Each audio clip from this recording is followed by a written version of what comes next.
Hi there, it's Vataz Savage Queen here. Good evening, and hi, and welcome to everybody that joins.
As far as conspiracy theories are concerned, Area 51 and Roswell has been the gift that just keeps on giving. Now, tonight's story isn't about little green men or anything remotely like that, but this setting does serve as the backdrop for the story. Another fantastic one from Dr. Creepin's Vault, the subreddit I set up so you could share your stories with me and I could read them all for you. Now this one is absolutely fantastic. I'm sure you're going to enjoy listening to it as much as I did recording it. So, I think it's time once again to sit back and relax with your favorite drink and listen.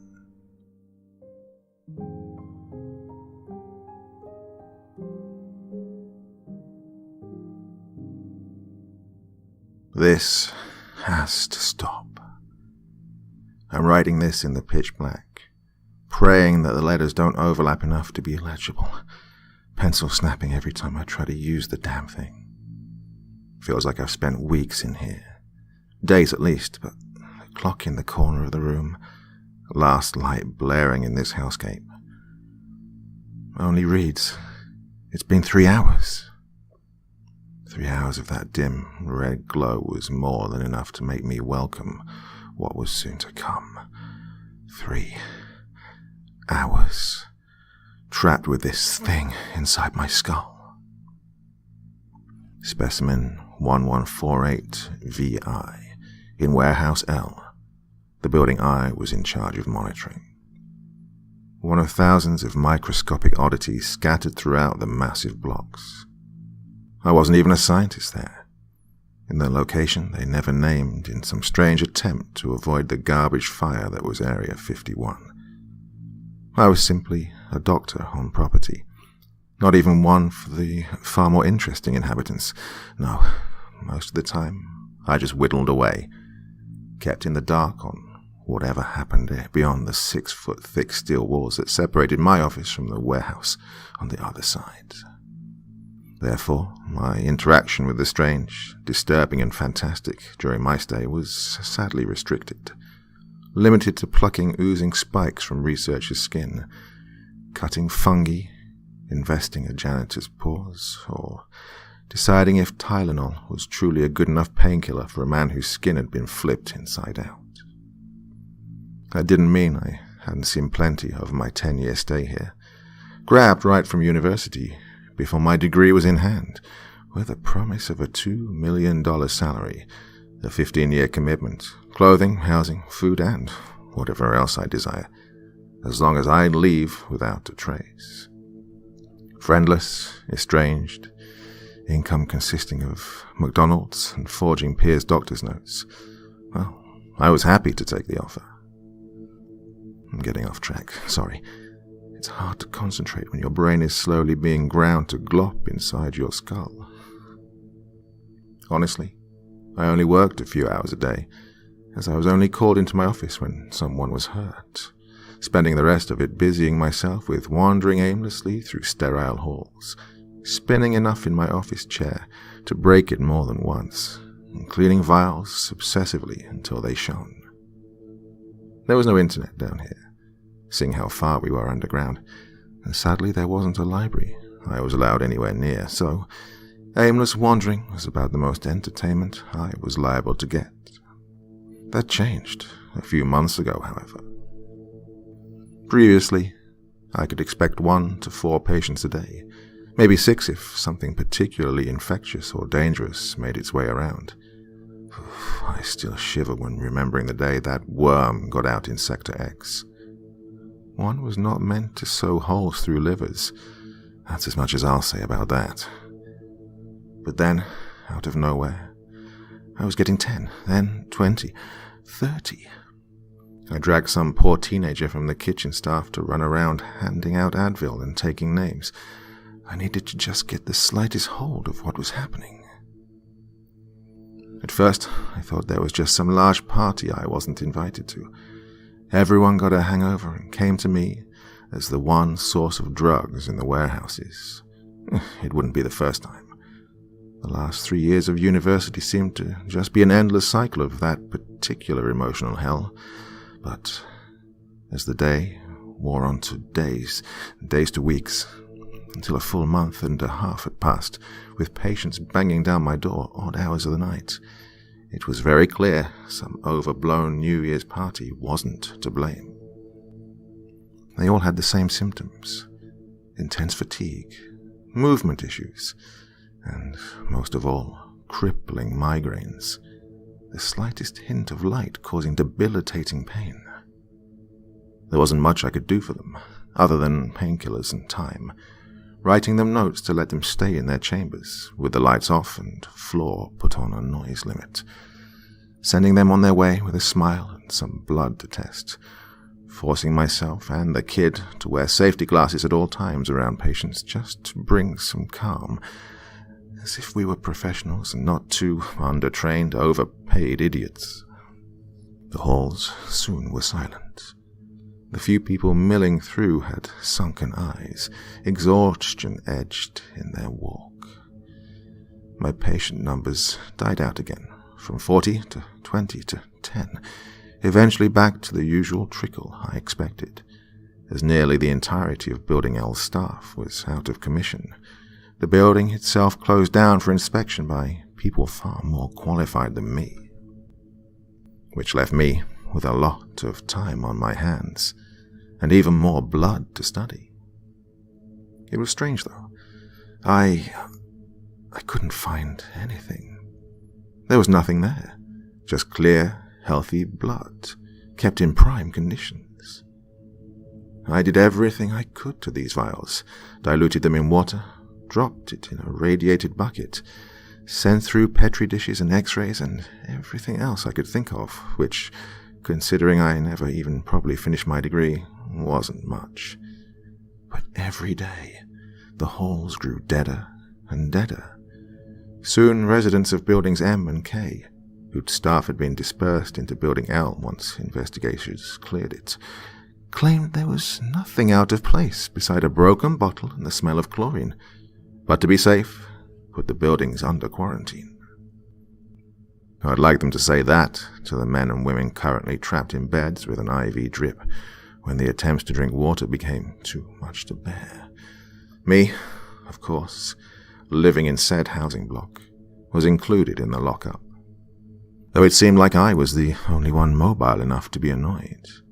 Me and the teen from the kitchens, which made no sense. If it was a virus, we'd be the primary candidates for infection, having spent hours tucked away in pitch-black rooms, lit by candle to test the infected blood in the same conditions as the body. Hell, we both slept in there now. Well, that wasn't new for me. My bedroom was attached to the clinic, so if a midnight emergency came and knocked on the door, would be a knock on my door, but that poor kid was trapped on the cots for the precious bit of sleep we did get. We never left that room, the teen and I. For a full week, we ate food I'd stored away in my fridge. The bathroom was connected to my bedroom. Personally, I wasn't sure why he wanted to stay with me. Perhaps he felt bad for leaving me to be worked to death alone, or maybe he was simply too scared of what was out there as well. And honestly, I don't blame him.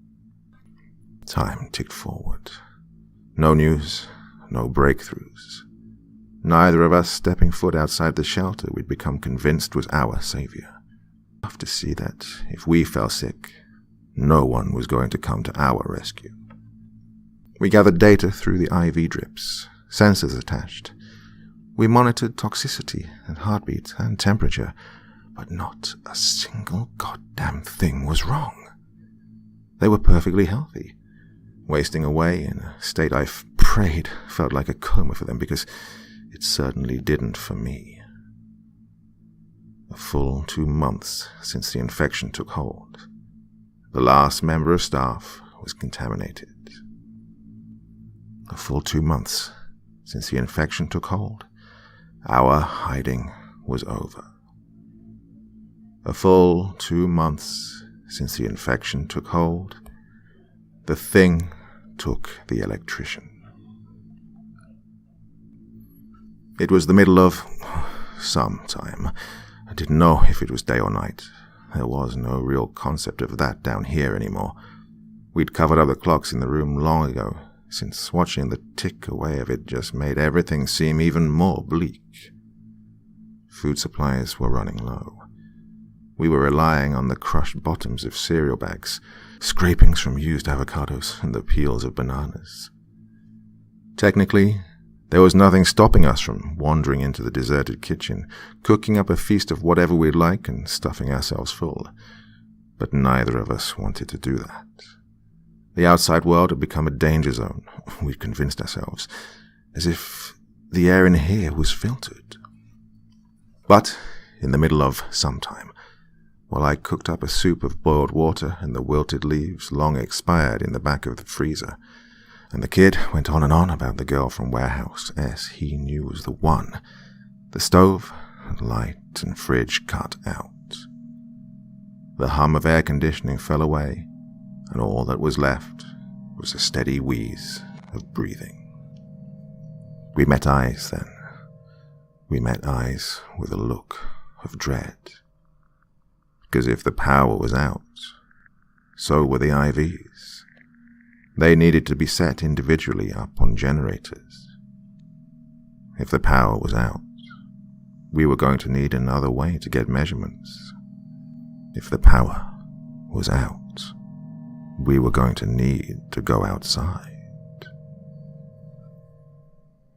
Seeing as I was, equivalent to a school nurse in terms of my job description, we didn't exactly have hazmat suits lying around. We had some surgical masks, sure, which we placed on. Lent the kid a lab coat, more to make him feel better than for actual safety. But other than that, we were armed with nothing but a couple of flashlights, miniature generators, and med packs to be able to assess this situation. We each agreed to take half of the building. There were no walkie-talkies or any other way to communicate down there, but seeing as the halls were quiet enough to hear a clipped nail from across the corridor, we figured if we needed each other direly, a loud enough yell should suffice. Oh, God. Looking back, I fell for all the movie cliches, didn't I? Splitting up in the middle of a spooky building to cover more ground. May as well throw in what could go wrong while I'm at it. With nothing but the echo of footsteps for company, I drifted out from the office I'd called sanctuary for months of my life now. The floors were dusty. Not dirty, mind you, but dusty. 1 or 2 footprints scattered faintly. Last trickles of the population before they stopped bothering to visit me and instead simply trudged the IV up themselves. It felt almost disrespectful to unsettle the dust at the time. My half had the kitchen, the large open cafeteria empty of bodies. Trash reeked as if it hadn't been tossed in ages, garbage men being among the first wave. The world was revealed to me only in the circled beam of my flashlight. No life could exist down here, something I hadn't even truly fathomed until now. All this trash just sitting there in the open, and there wasn't a single fly to sample it. We were miles underground, in a sterile facility where everything was recycled and reformed, checked meticulously before you passed through the doors. Nothing came, and nothing left the combination warehouse and housing. It was then I started considering factors other than illness. I considered asbestos in the water supply. Ruled that out when I remembered I'd drunk it. Tried in the air, but I was breathing the same air as everyone else. It was an open vent system. My cleaner was no different than anyone else's, and I sincerely doubted I was the only one who kept to my little corner of the chambers when everything hit.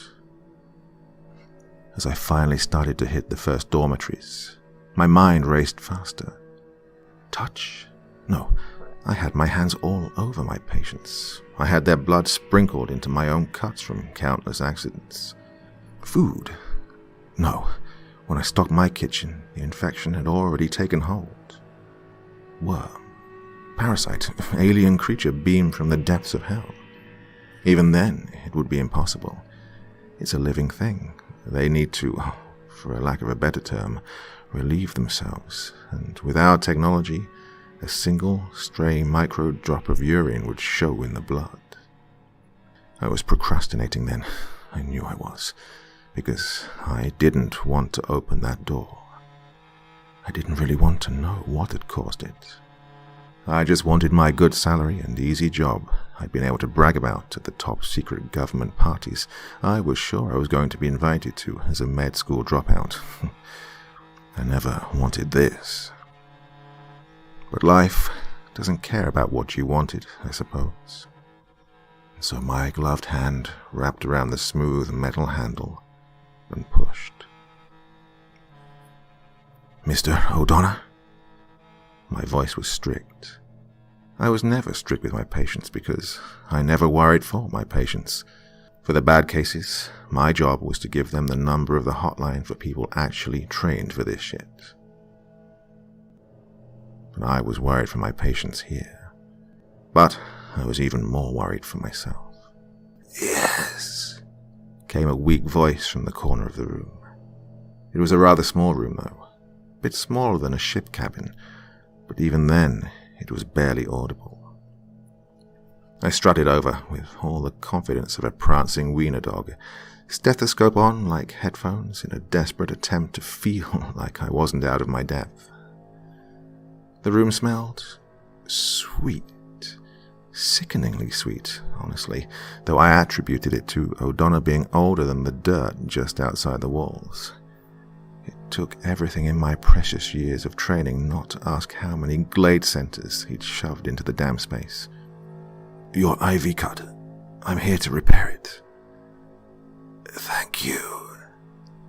He looked all right, honestly, for a man who hadn't been able to move for over a week now.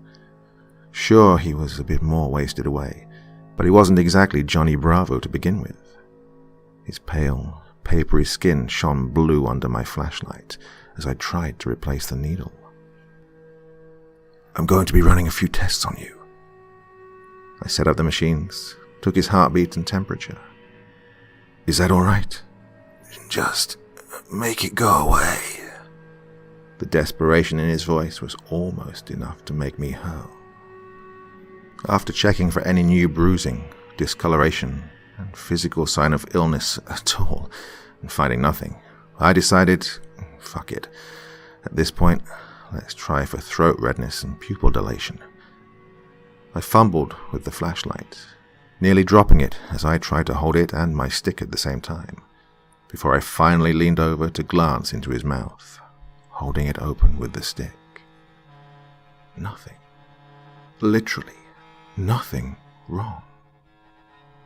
All I got for my efforts were fogged up glasses I had to take off, couldn't bother to care anymore. Honestly, it was clear this man wasn't in a state to judge me. So, with an internal cry of frustration, I shone a light on the pupil, praying for any reaction. Because the universe loves to taunt me so, there was none, which was the reaction.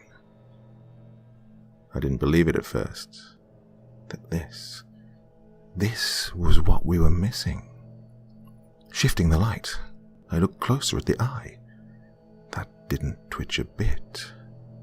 At the time, I hadn't noticed it, but heart rate increased, fingers twitched, muscles tightened, mouth dropped to a perfect O. When I shut off the light to take my notes, there wasn't a sound.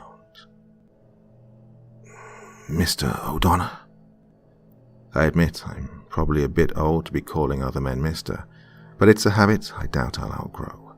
If, for no other reason, I haven't the time to. Nothing. Just mouth dropped to a perfect O. I leaned in again, shining the black light a little more this time, so I could view the whole face, which now seemed paralyzed in place, stone-like, every muscle frozen. I should have been a good doctor then. I should have done something other than stare into the eyes of a man who put his life in my hands. But I'm not a doctor. I'm a coward. I'm a coward too afraid to tell my parents I miss them, let alone comfort and treat a man turning to stone in front of my eyes.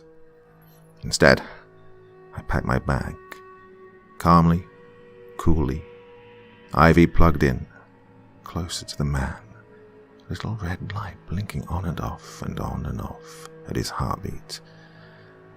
Unlocked the door behind me. I didn't do pupil exams after that, for a long, long while. I knew I should. I knew it was the right thing to do. I knew it was the closest thing to a breakthrough we had. But seeing their faces go cold, heartbeat go rapid, I couldn't.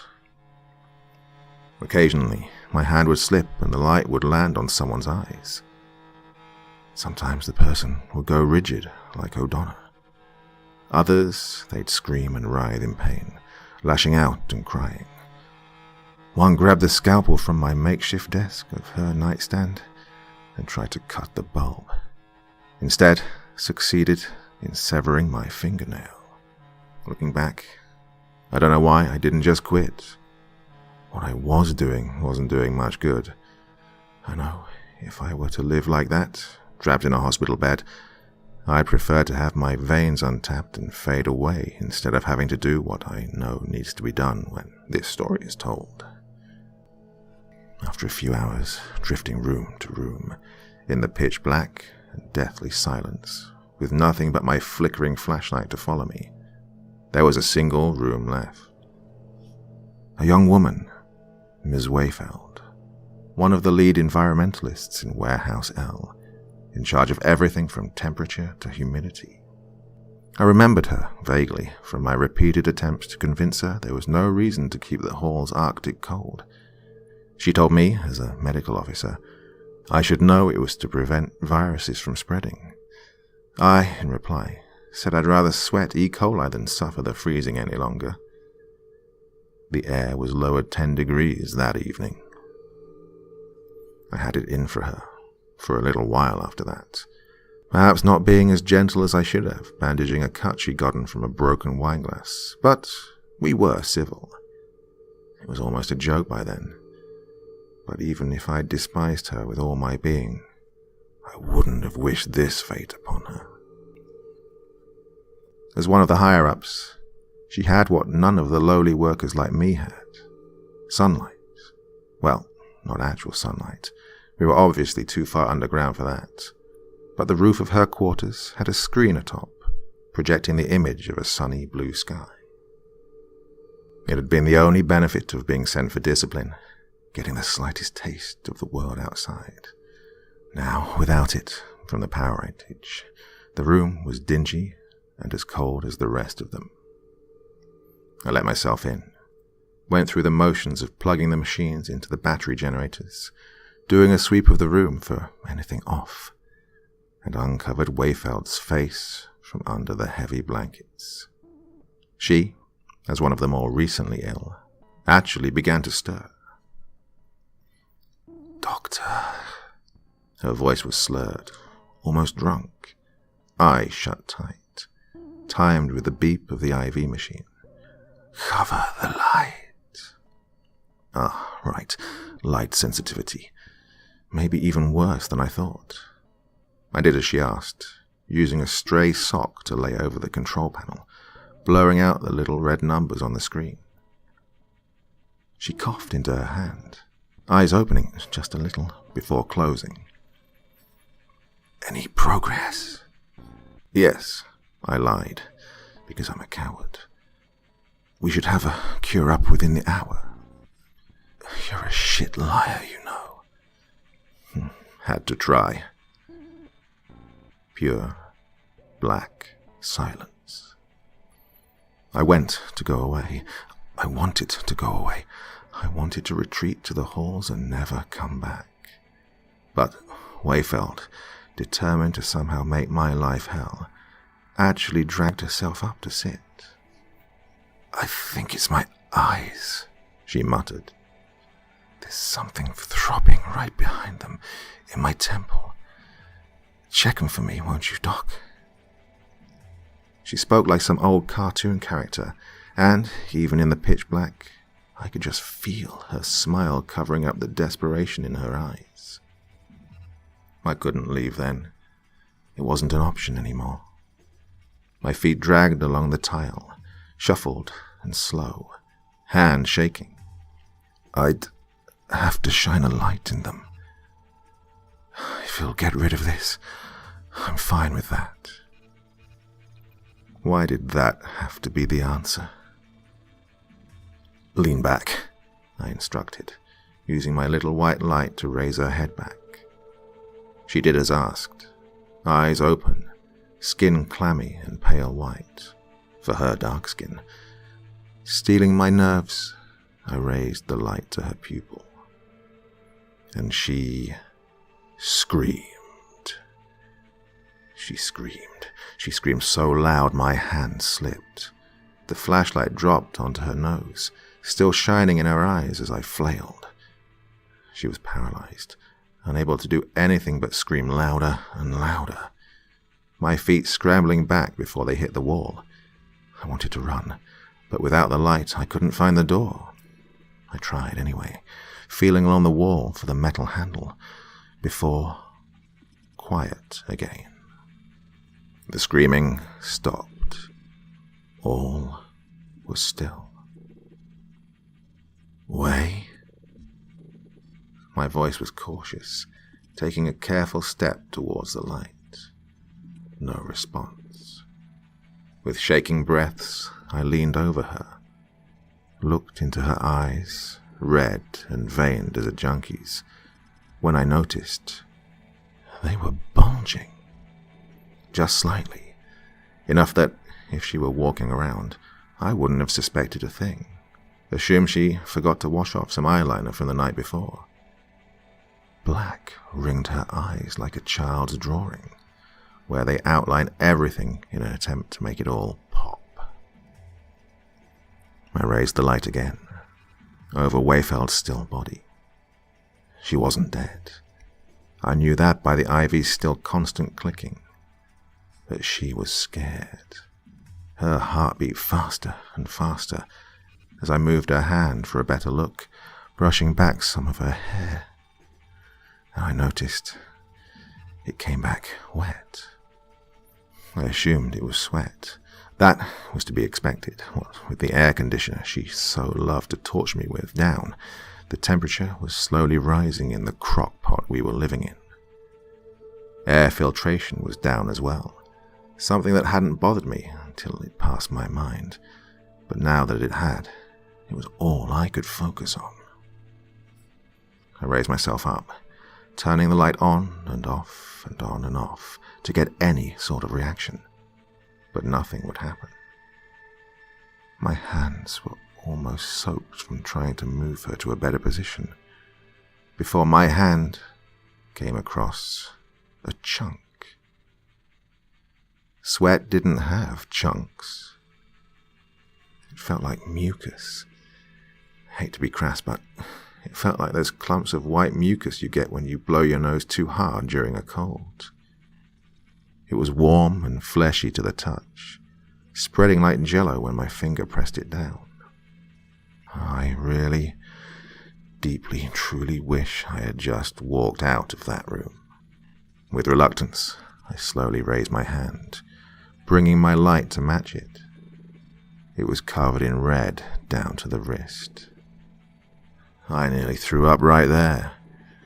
My sleeve was soaked. Sticky, warm liquid drenched my cuticles and covered my nails like some sort of sickly polish. It was thicker than blood should be, but just as red. So goddamn red. And under my nail, there was something pink. I moved the light to the woman's neck, working it up until I saw her ear. And then I did vomit. A large string of pink was splayed on her pillow, the squishy tissue I'd felt before. My mind drew blank to what it could be. It looked almost like pasta, strangely enough, long and thin and connected, except for where my meddling had broken the chain. My hand, still shaking, flashed bits of light in her eyes by accident. Every time it did, the chain would grow. And grow it did. When I saw that, I froze the light in place, watching with sick fascination as, truly like a pasta press, as I shone the light in her eyes more and more, the sticky, fatty pink pushed out of her ears and then began to dribble out of her mouth and tear ducts. I couldn't make myself stop. I couldn't make myself move. I was too shocked to... Well, that doesn't matter much now, does it? It doesn't matter because I could have shut the light off if I wanted, and nothing would have changed, as the sky above stuttered to life, illuminating the entire room in its warm blue glow. She was dead. Her heart was beating, but she was dead, I knew, by the time the pink stopped oozing from her orifices. There was nothing left of her inside. My own vision was hazy now, blurred over in what I assumed to be tears, as I forged my way out of the door, crumbling to my knees right outside it. All I could do was hear, for what felt like miles in every direction, was the sound of screaming, endless screaming, as the overhead lamps roared ahead. Some tried to flee, I think, but none even made it to their doors, since all of the wet, meaty flops I heard were behind closed doors. I needed to get out of here. I needed to grab that kid and get out of here. I didn't know how. I didn't care if I was going to have to raid the mess hall for spoons and dig my way out one grain at a time, but we needed to leave. My feet charged. Each step I got drowning out the hysterical cries, and for some, laughter. This system we had, assuming we could hear each other in the silence, was garbage now. Now I was going to have to rely on the old-fashioned method of running like mad. The light blurred my vision. I spent so long accustomed to wandering with the single beam of my flashlight that having the overhead whir with electricity made my temples throb. But my feet kept moving. They were going to keep moving no matter what. At least, that was the superhero vision I had of myself. After what felt like hours, days, years of my life, my exhaustion forced me to rest, hand grasping the wall to lean on and to pant. The screeching wails were still going strong, tangled with whimpers and wails. I could only pray the kid wasn't one of them. Dragging myself forward, almost more with my hands than legs, I made it to the end of the final corridor, and there I saw him, among the electrical equipment. I hadn't thought anything odd at first. He was young. I was young too, but to him I'd be a dinosaur. And young kids like that always took so quick to electronics that it was scary. I'd seen him futz around with the lab equipment as if it were a smartphone. Hadn't taken long to put two and two together and ascertain he was the one to fix the lights. "Jeremy," I whispered. I don't know why. There were a lot of actions I didn't understand, and don't even to this moment. "We need to run." I didn't get a response. My breath halted in my throat. No, this wasn't right. Jeremy, he was a loud kid, lanky with curly red hair and a constant need to prove to the room he was there and he mattered. But right now, he was just standing, still as a ghost, staring straight ahead at the wall, his back to me. I was more cautious now, reaching my hand to grasp to his shoulder, wrenching it back with wavering resolve to look into his face. It wasn't his face anymore. His mouth was gurgling with blood, thicker than it had any right to be, pink strewn down his shoulders and ears, dangling rope from the canal. His eyes had popped all the way out of their sockets, connected to them at nose level only by a struggling red vein. Inside the socket, I saw squirming. I saw a pulsing green moss, slimy and wet. I saw it grow in real time, pushing the last of what I could only assume to be brain matter out of Jeremy's ears, and then grow still. I dropped the body, hearing it crack against the ground, giving the creature inside the help it needed to give the final push of snapping the skull in half, bits of fibrous ooze showing through where his brain once sat. I didn't know what to do.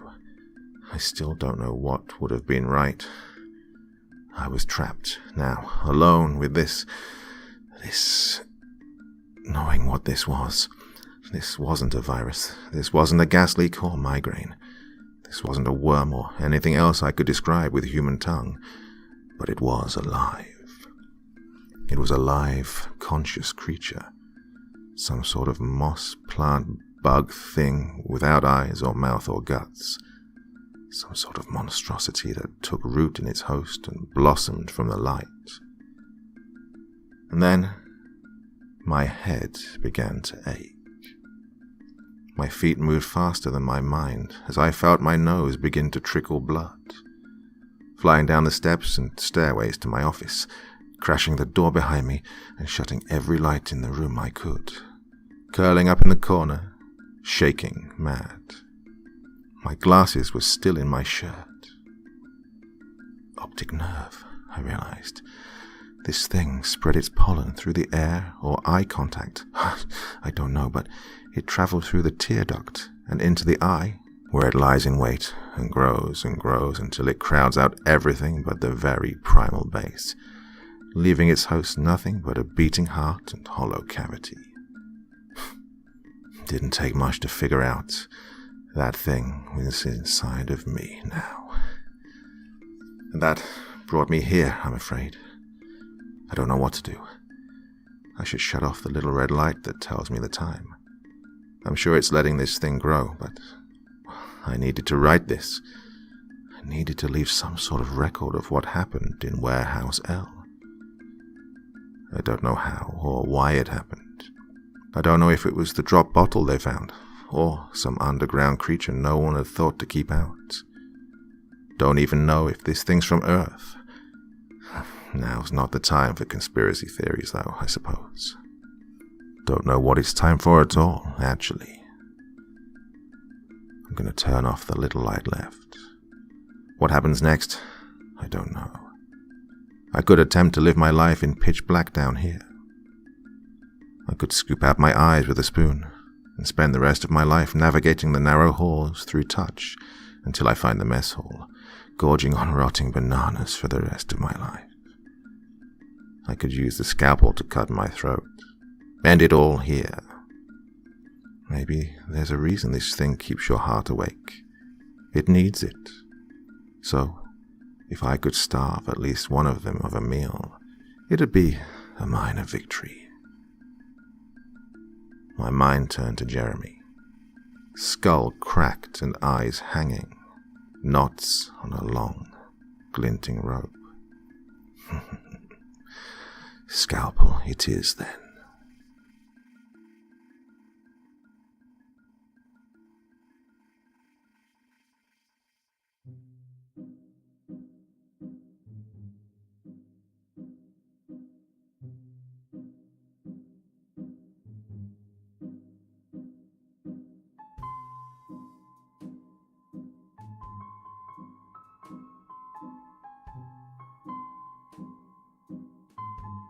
So that one was weird and wonderful, wasn't it? I really enjoyed that one. Any thoughts you have? Comments? Please in the comment section below the video. And as ever, I'll do my best to join in the chat. Very busy time of year for me at the moment, coming to the end of the academic year. So, I'm really busy, but, well, I'll do my best to join in the chat as much as I can. Well, that's me for another night. But I, of course, as ever, will be back with you again very, very soon. And I hope you're going to join me. Until then, sweet dreams and bye-bye.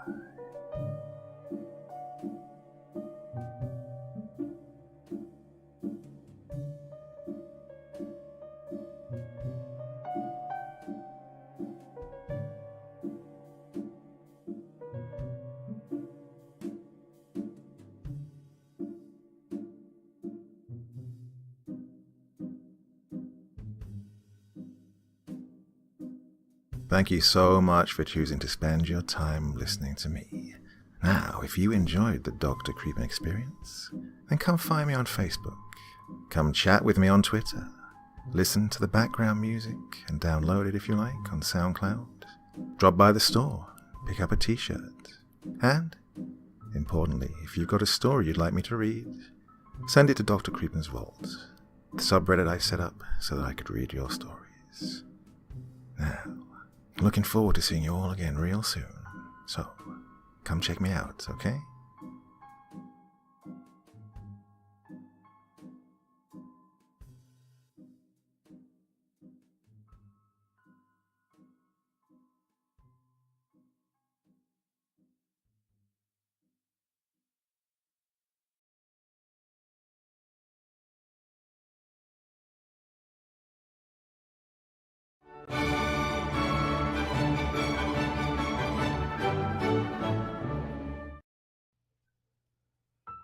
Last January, I was fired from my job due to the pandemic.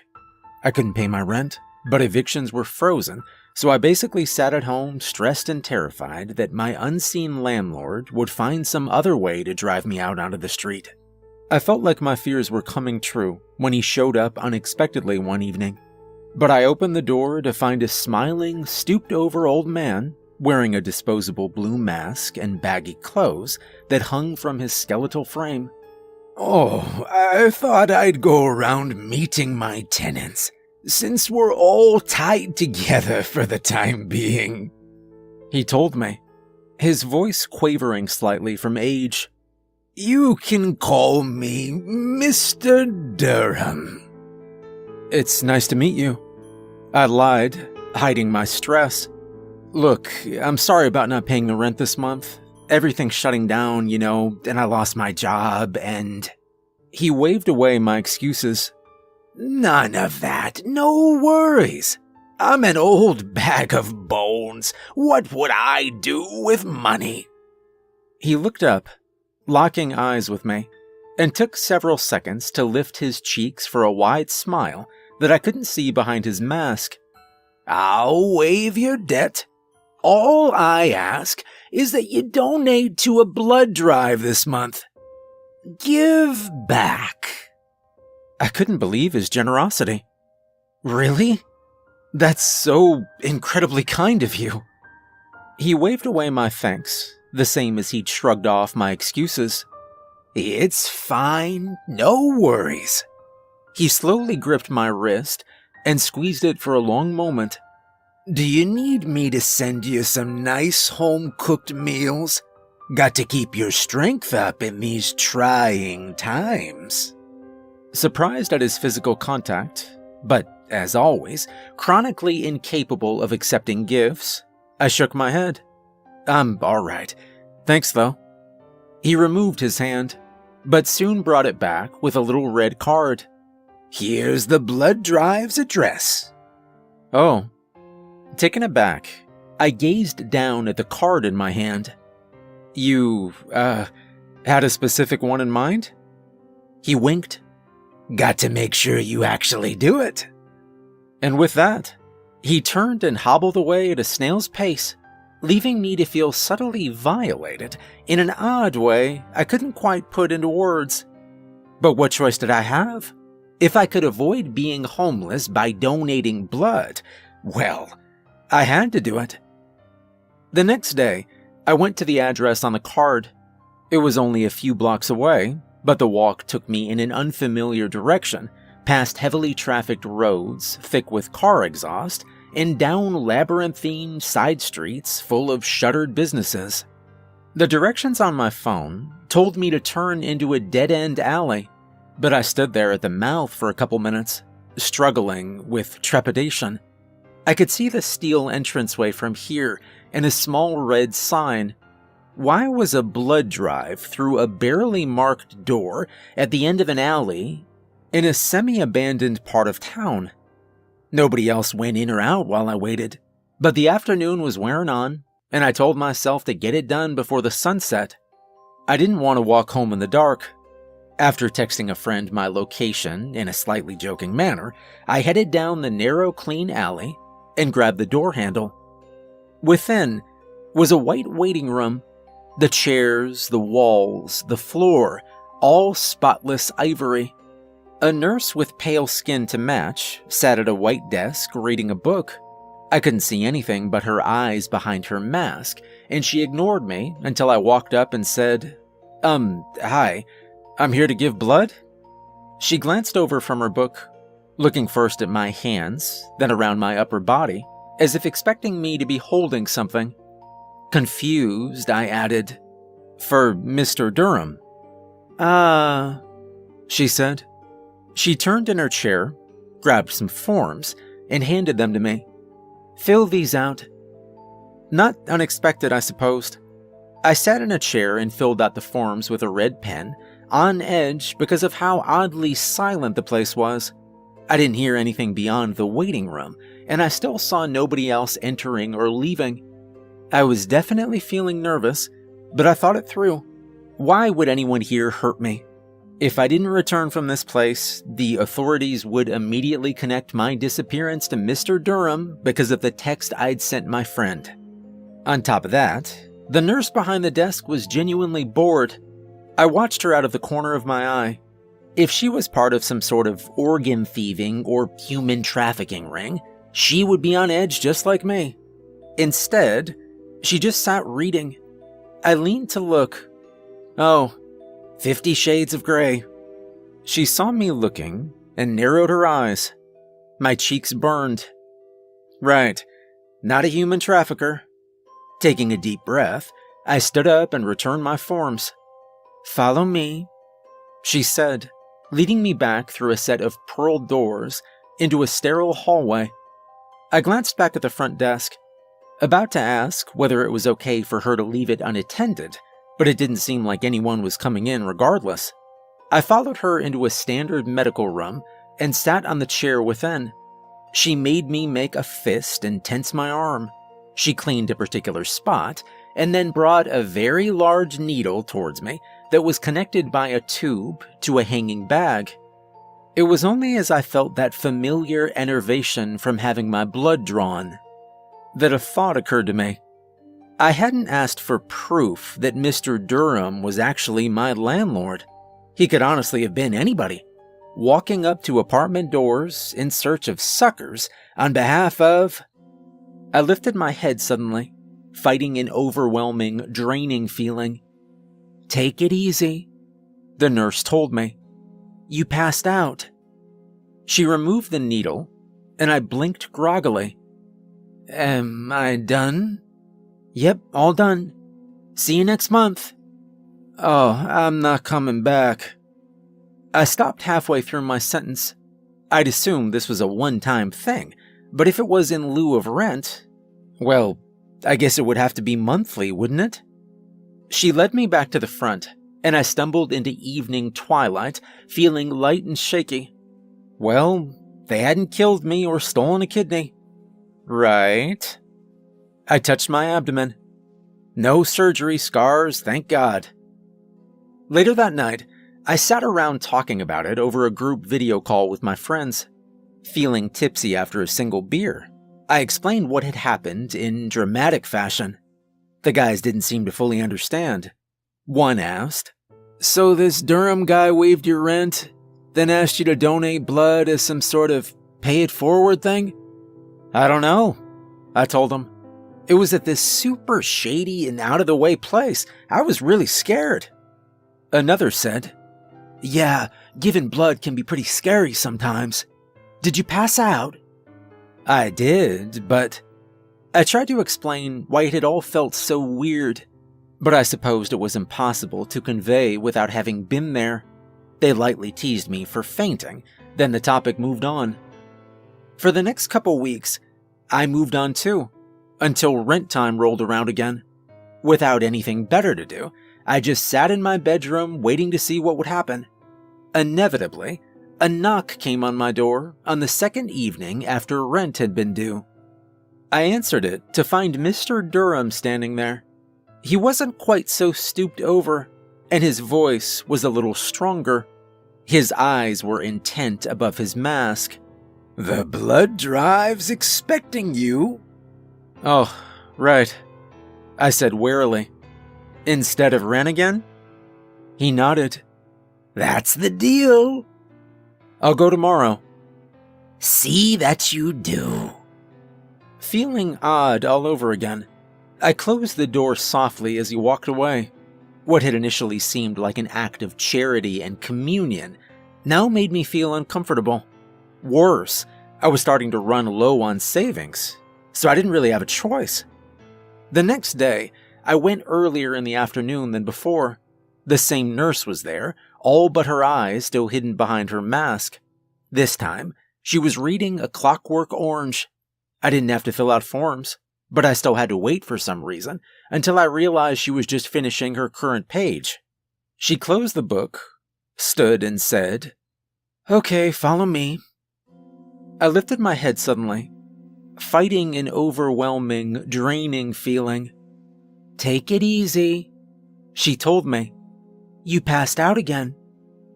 I rose from the chair a bit early, almost accidentally pulling at the needle that was still in my arm. I was in the back room, though I couldn't quite remember walking in there. She put a small bandage on my arm, then let me stumble out. I felt very groggy, and it was nearly sunset. I was confused about the time, but I made my way home, fighting the urge to pass out again. Once I got there, I crashed in bed, and I only woke up the next day. Over a group video call, it was my friends that told me, "Aren't you supposed to wait 2 months in between blood donations? Maybe that's why you're so tired." I looked it up, and they were right. As my savings neared empty, I paced my apartment, not sure what to do. Over the next couple weeks, I started eating less to save money, so my strength returned slowly. The inactivity sure wasn't helping. I busied myself with games and television, trying not to think about it. The evening after rent was due again, Mr. Durham knocked on my door. He was as old as ever, but didn't seem so frail anymore. He told me simply, "The blood drive's expecting you." "I'm too weak," I told him. "It's too soon." "I'll have meals delivered," he countered. "Nice, full, hearty meals. On me. We'll keep your strength up." I frowned openly at him for the first time. "I'll find a way to pay you money." "Like I said, I don't want your money." His eyes were quite serious now.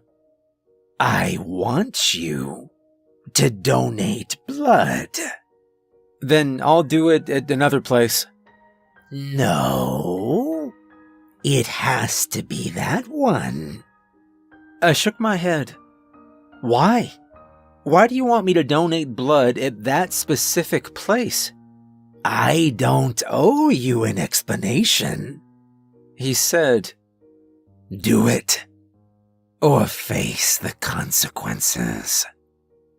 He strode away, and I glared after him. He'd put on the manner of a nice old man at the start, but now he felt vaguely menacing. But what choice did I have? I lifted my head suddenly, fighting an overwhelming, draining feeling. Take it easy, the nurse told me. You passed out again. I jumped up from the chair, pulling painfully at the needle that was still in my arm. She gripped me hard by the wrist and gently pulled it out before applying a small bandage to seal the wound. I stumbled out into evening twilight, wondering when I'd even left my apartment. Everything was blurring together, and I was feeling beset by a blanket of exhaustion and mental fog. When I awoke 2 days later, I stared at the morning sunlight on my wall for a full 20 minutes, facing the reality of my situation. It was time to consider what I now deemed both obvious and impossible. My landlord was a vampire. Looking up what information I could, I tracked down his residence and started following him during the day. Through his windows, I could see Durham puttering around in his unassuming little house, and I watched from afar with a cheap pair of binoculars. He didn't burst into flames in sunlight, and he didn't seem to be an overt creature of the night, but I could think of no better explanation for him taking my rent in blood, which I now objectively see was an insane proposition. On my regular group video call with my friends, I told them, this guy, this one little old man, owns like 500 properties all over the city. Some of them have been in his family for over 100 years. My friends seemed uncomfortable. One asked, So, you're stalking your landlord? I'm just looking into him, I shot back. Why aren't you guys on my side here? He's literally taking my blood. Well, I mean, he's not taking it. You're giving it. Another said, And you don't have to pay rent? That's awesome, man. I'd kill not to have to pay rent. Oh man, I could save up so much money without that expense. I might even afford a deposit on a house. They all agreed wholeheartedly with the fantasy of not paying rent, but I angrily said, I'm not saving any money. I don't even have a job. And then I hung up on the video call. I guess I'd gone too far, because nobody called me back. As the days passed, all I could do was eat the meals Durham sent over and weekly pace my apartment. The night before paying rent, I decided I wasn't going to do it. I'd rather be on the street. I lifted my head suddenly, fighting an overwhelming, draining feeling. Take it easy, the nurse told me. You passed out again. I stared up at her. What the hell? She blinked and said, Rude. Pulling the needle out myself and foregoing a bandage, I staggered down the hall and into the evening twilight.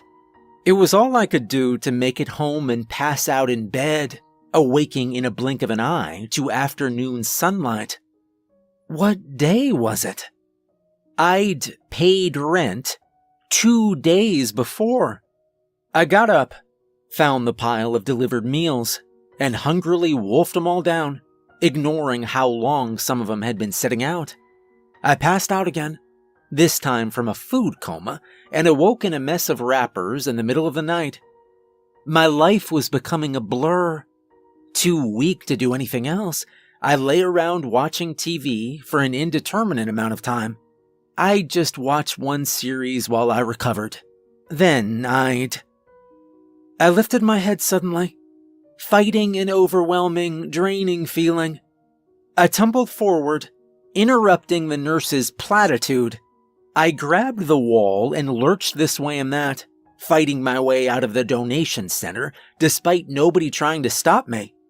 I slept right in the alley all night long, and nobody woke me. In the morning, I rose like a zombie and shuffled my way home. Where was all my time going? I could see my browser and location history on my phone. I'd been alive and awake and doing things since this had begun, but it was all a haze in my mind. It was even a month later than I thought it was. I'd lost track of how many donations I'd given. I literally couldn't remember one of the times I'd been there. I had fantasies of grabbing a wooden stake and sneaking into Durham's place to put an end to this in a movie way, but the lag time on my motivation meant every time I set my mind to doing something, another month would pass before I even tried. Eventually, I found myself staring at a gaunt husk of a man gazing back at me from beyond a coffee shop window. It was me. I was a husk. I'd lost touch with all my friends. I'd left all my plans by the wayside, and I barely had enough energy to survive each day. I didn't even have the energy to cry.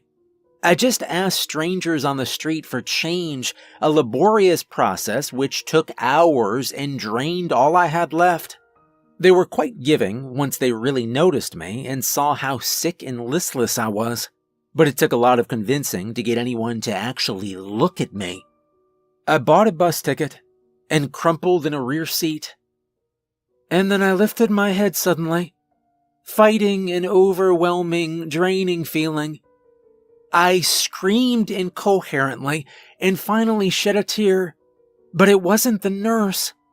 The kindly old bus driver shook me again. "Hey, you alright, kid? You look like you're half dead." I shook my head. No, I need to go home."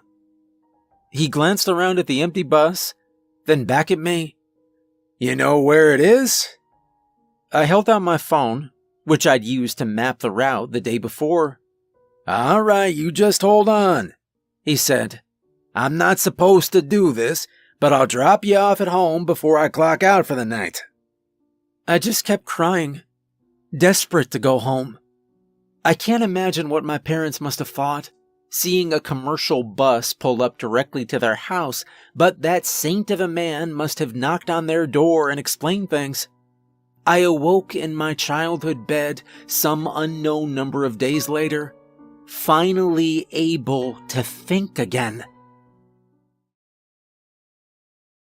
Give your business the glow up it deserves. Create a website worthy of your brand with Wix. Weakly, I climbed out of bed and made my shaky way downstairs, where my worried mother immediately rose from the kitchen table and hugged me. My father was close behind, asking me what the hell had happened to me. All I could do was explain that my landlord had been taking my blood. That was enough to make my parents horrified and defensive. They took me to the ER, where I was checked out to ensure I wasn't literally dying, and then they sent me home, and I was put back into my bed with strict orders to rest, drink, and eat very carefully for several weeks. I was almost starting to feel better, but then Durham found me. I was sitting at the kitchen table one morning when my father entered with a letter in hand. He looked to my mother with concern. "We're being sued." "Sued?" she asked, looking to me. That sense of violation had returned. It was him. "Is it Durham?" My father nodded. "We have to go to court." "For what?" I demanded. He seemed perturbed as he read further. "He's suing for the remaining rent due on your lease. He's suing for your blood." It was true. I grabbed the papers and read them with a profound sense of horror. Landlord-tenant disputes did happen, certainly, but did the court have any idea what they were entertaining? My parents hired the best lawyer we could afford, and we did have some strategy sessions, but we hadn't figured out a solid plan by the time the hearing date rolled around. Our lawyer had never dealt with anything like this, and he kept saying he wasn't sure whether he was being pranked. After hours of sitting around waiting, we were finally led into the courtroom, and I stood nervously across the chamber from Mr. Durham. He looked taller and sturdier than I remembered, and some of his white hair had shifted back to its natural black. He gazed back at me above his mask, his expression impassive. I couldn't match his gaze. I knew if I said the word vampire, my case would implode, so I decided to keep my mouth shut. The judge entered, and I waited, heart pounding, as he took his sweet time sitting and reading the relevant papers on his high desk. Could Durham hear my pulse racing in my ears? For some reason, I believed that he could. I felt like a prey animal standing still near a predator. Finally, the judge looked over at me. "You're the tenant?" My lawyer elbowed me, and I said, "Yes, Your Honor." "Did you sign these?" He held out some forms. My lawyer went forward, took them, and brought them back to me. I scanned over photocopies of the paperwork the nurse had given me at my first blood donation. I hadn't really paid attention then, assuming they were basic medical information forms, but I could see now that they were loan conversion papers to sign up for rent payments through blood instead of money. My expression fell. I mean, yes, I did, but I didn't know what I was signing. "That's no excuse," the judge responded. "This is unconventional, but you did sign it." He laughed. "I'd give an arm and a leg to live without a rent payment. You should consider yourself lucky." I looked to my lawyer, who shrugged. I saw him glance past me at Durham and nod a moment later. Horrified, it occurred to me that our top lawyer had been particularly useless at helping us, and that might have been for a reason. Taking a step away from him, I said, "I won't live in that man's apartment." "That's up to you," the judge told me, shaking his head. "But you still owe the rest of the year-long lease you signed. I see Mr. Durham here has even been feeding you out of his own pocket. Seems to me like you're a charity case that's trying to pull one over on this fine, upstanding citizen.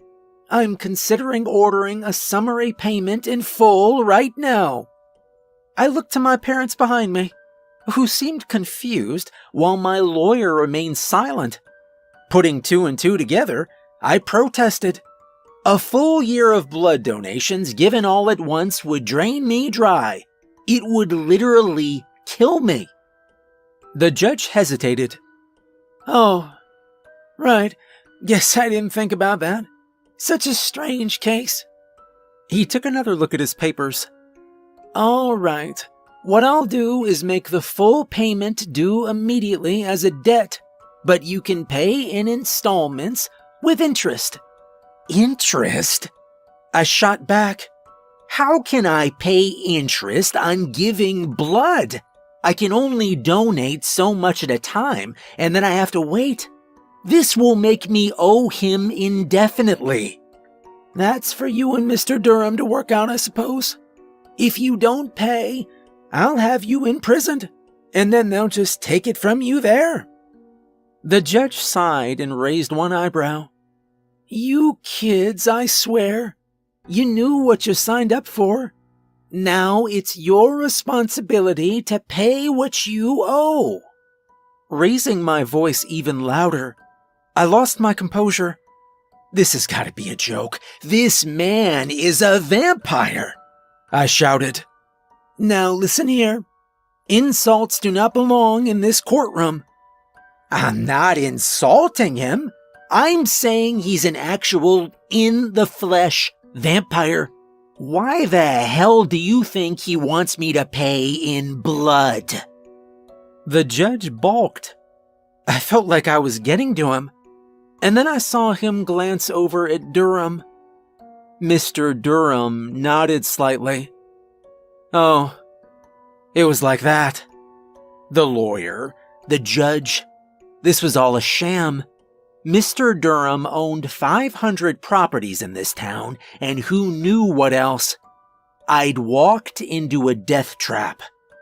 I darted to the back, speaking to my parents. Mom, Dad, we gotta get out of here.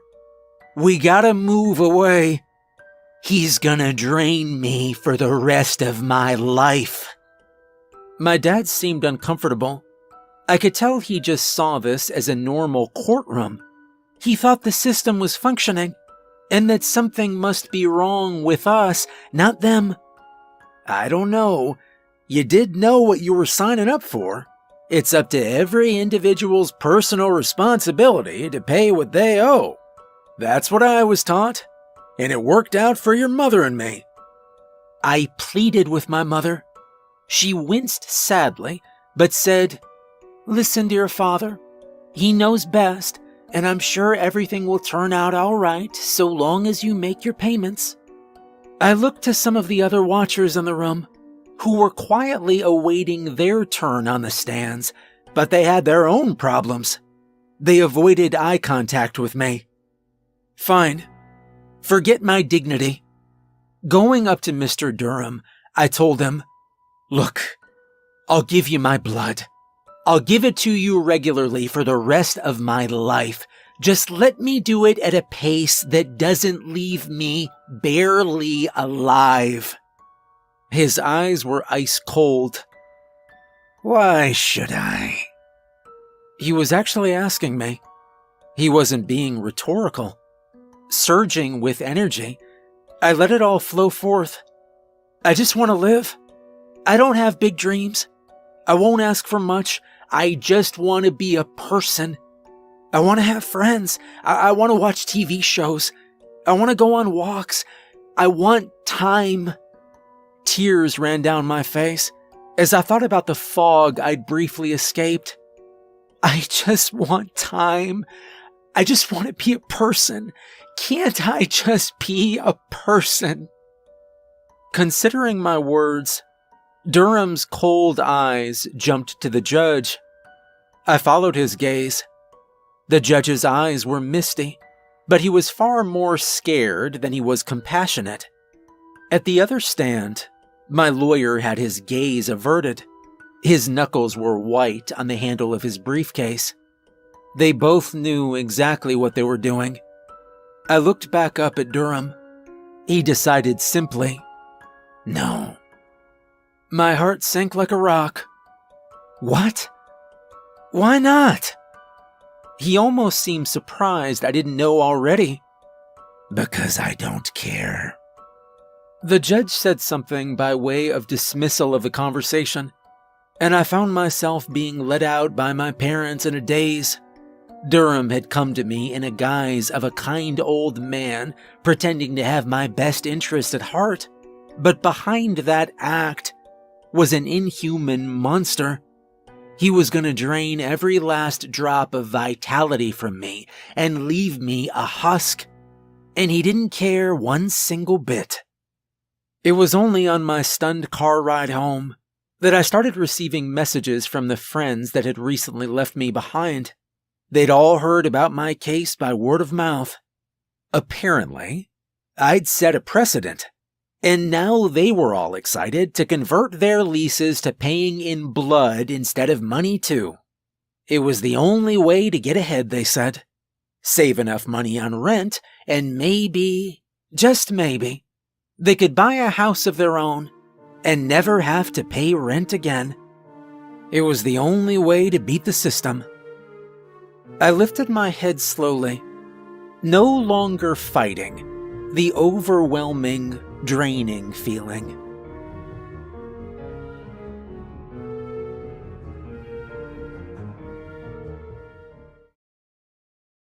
Maxwell Alejandro Frost, the proven leader we need to deliver a bold and transformational change. Maxwell will work to fully protect a woman's right to choose and stand up to DeSantis. Vote Maxwell Alejandro Frost for Congress. It's time to sit back and relax with your favorite drink. And listen.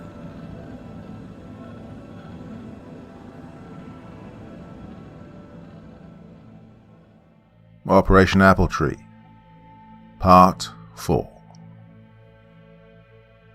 Chapter 21. We arrived back at HQ. Security raised the shutter door and Ruth reversed the car into the garage.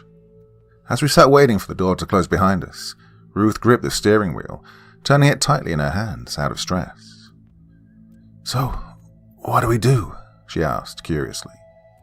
I pursed my lips and shook my head slowly. Don't know, Ruth. I don't know. We don't have anything concrete. It's just a theory right now. But we keep what we think to ourselves, and we keep her under watch, I instructed. We didn't say another word. We both just shared a nod of confirmation. We exited the vehicle, Ruth and security helping me into my chair, and we made our way into the elevator. The doors closed behind us, and we began the ascent. "Stay cool. Keep a low profile, and let's get the evidence that we need," I said out loud. I wasn't addressing Ruth specifically, more the both of us. However, we had little time to react. As soon as the doors opened, Martinez, Folden, and Sarah came rushing down the corridor, all of them pulling on bulletproof vests. "What's happening?" Ruth exclaimed. "Oh, we got the evidence on Xavier. We're moving in. This is it, James," Martinez informed us excitedly. "Armed agents from the KC field office are meeting us outside the depot," he added, as Ruth and I just simply stared at him. "We don't have time to waste. You have to meet us there, Soup. We have to go," he said, rushing into the elevator. "Look, I'm not going to be of any use to you in this chair, and Ruth's not armed or S-trained. We'll stay here and provide tactical support," I suggested. "Good idea," Sarah said, Martinez nodding in agreement. "Right, back to back on Channel 2, okay?" he suggested, showing the radio. "Yeah, sure," I replied. The lift doors closed, and shortly after we heard the cars race out of the garage. Ruth turned to me, eyeing me curiously once again. "So, why aren't we going?" she inquired, and I started to wheel myself towards Sarah's office. "Because we're going to see if we can find anything that proves Sarah is Mr. X." Ruth quickly followed suit. We sat at Sarah's work-issued laptop, attempting to crack her password. After around 20 failed attempts at something simple like her birthday, all the way to guessing her favorite band, we became highly frustrated, citing that it was hopeless. But just as we were beginning to give up, the radio crackled to life. "Hey, Soup, it's Martinez. Xavier was tipped off. He's on the run. I need ANPR cameras looking for his registered vehicle, and I also need a list of potential hideouts, distant relatives, holiday homes, and so on. All his information was gathered. Should be on her computer. Listen, the password is Gallagher 32, he instructed. It was here. I guess this was her mother's maiden name, coupled with the fact Sarah was 32 years of age. We opened it up, and we got him the information he needed. Sarah had gone to town on Xavier. No stone left unturned. There was a part of me praying she wasn't corrupt, because she is phenomenal at her job. "Hey, thanks, Soup. Stand by for further sit-rep," Martinez said, signing back off, leaving me and Ruth to ourselves, with access to Sarah's laptop. If someone tipped him off," Ruth began to say before I finished her sentence. "Then it was someone in the task force."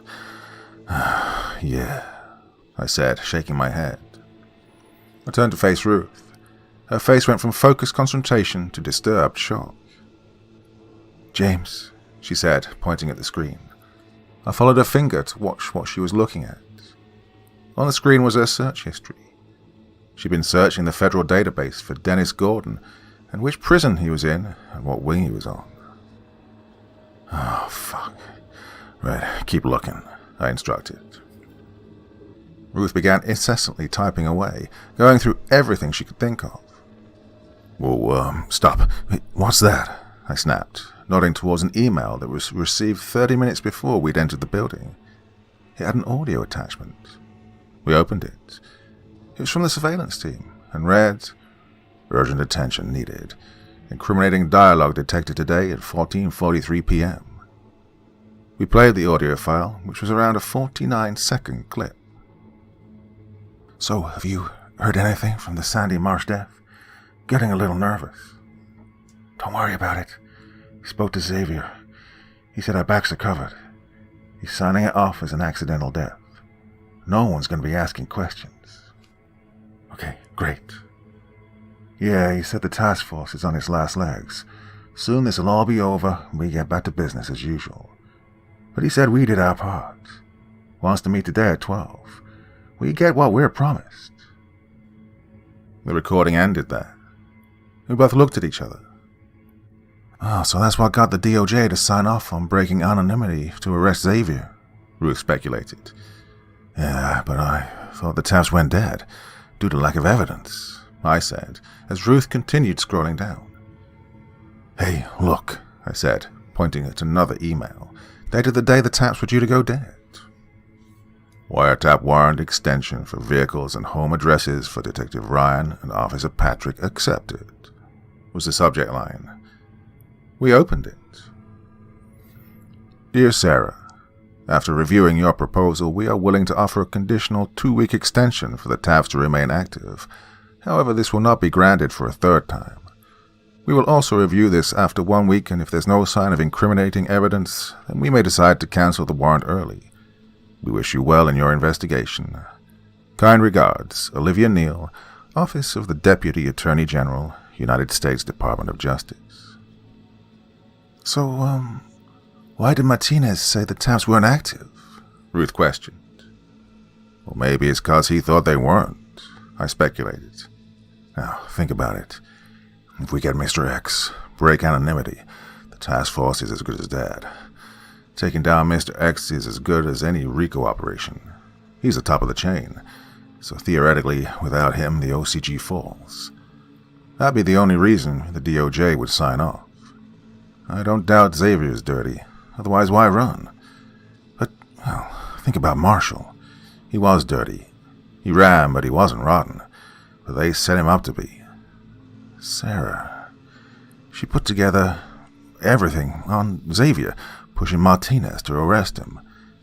Then I came into that meeting the other morning and halted the plan, which, let's be honest, if it wasn't for you and Dennis Gordon, would never have happened. I tell everyone we can't act without evidence, and then suddenly she's asking for an extension on the wiretaps. She contacts Ryan and Patrick, gets them to incriminate Xavier on tape. Gives Martinez the green light to arrest. She's likely the one who tipped him off, so he can't say any different. With the task force depleted and the prime suspect on the run, the DOJ, well, they'll pull the plug. And she's done it, just like the man on the laptop said they would. Yeah, but why would Ryan and Patrick incriminate themselves too? Surely they wouldn't agree to that, Ruth questioned. No, they didn't say anything that couldn't be twisted to sound like they weren't blackmailed by Xavier to ignore leads that could lead to Sandy Marsh's whereabouts. They just have to say Xavier pressured them into botching the search, with the promise that they'll be left alone once the task force isn't in town. They'll lose their job, but who knows what financial incentives were offered. It's on tape about Xavier, and not only that, but the task force is mentioned. The anonymity is gone. Look, we're on borrowed time, Ruth. It's up to us, now, to solve this, I stated. Ruth mulled over what I said. We need to get to Ryan and Patrick first. Offer them deals to tell us if they were commanded to incriminate Xavier. Well, this proves that Xavier isn't Mr. X, and it could buy us a little leeway with the DOJ, she instructed. I agreed. All right, come on, let's go, I said, wheeling over to Ruth and the door. However, just before we exited the office, we saw a notification on the box had just come through. James, look. I looked down at the screen and read that 2 bodies had been discovered in a burning car after a reported explosion in the Midtown, Westport area, around 12:34 p.m. The bodies had just been preliminarily identified as Detective Ryan and Officer Patrick. I stared long and hard at the text on the screen and felt a rage building up inside me. Oh, fuck. I yelled at no one in particular. I picked up the radio and called in to Martinez. Martinez, sit rep. Soup, Xavier still AWOL. He wasn't at his two owned residential addresses, but KCPD said they got a hit on his vehicle plate heading in the direction of one of the other places of interest you sent us. So we're heading up to the family's lake house, up at State Lake. We're en route now, ETA 45 minutes. Hey, listen, Martinez. Sounds like Ryan and Patrick have been murdered. Just came up on the box, I informed him, reluctantly. Oh, fuck, he gasped. Yeah, it's clear the OCG are cutting ties with anyone that's been compromised by our task force. Well, hopefully we get Xavier. He can make a deal to give them all up, Martinez said, optimistically. Yeah, well, look, me and Ruth have a lead. Might be nothing, but it could be pivotal to our investigation. What lead, Soup? Martinez asked, intrigued. Ruth was wide-eyed, shaking her head at me, silently advising me not to tell him about Andre Lopez, given how he'd likely inform Sarah. Oh, just a potential witness who's in the area the night Kim and Sandy went to the flat. Probably just a time waster who's fishing for a reward. Worth following up, though. I conjured up on the spot. Well, definitely. Hopefully it's real and they can give us something to tie Xavier to these murders. Hey, stay safe, Soup. Keep your radio on and take Sarah's laptop, just in case we need tech support, he commanded politely. Yeah, absolutely, I assured him. Over and out, he stated before the radio went dead. Ruth was already out of her seat and opening the door when I looked up. Come on, let's go. Chapter 22. Our vehicle's wheels span and screeched against the tarmac as we sped out of the garage and onto the road, heading for the registered address of Andre Lopez. We arrived after around 25 minutes of tense silence as we both mulled over the recent developments. When we get there, I'll wait in the car. Keep a lookout. I'm not much use in this chair anyway, I suggested. Ruth nodded, but she looked a little apprehensive. We drove past the apartment complex slowly, scanning the area for an OCG presence. Thankfully, there was none. We drove the car around the block and parked up on the east side of the complex across the street.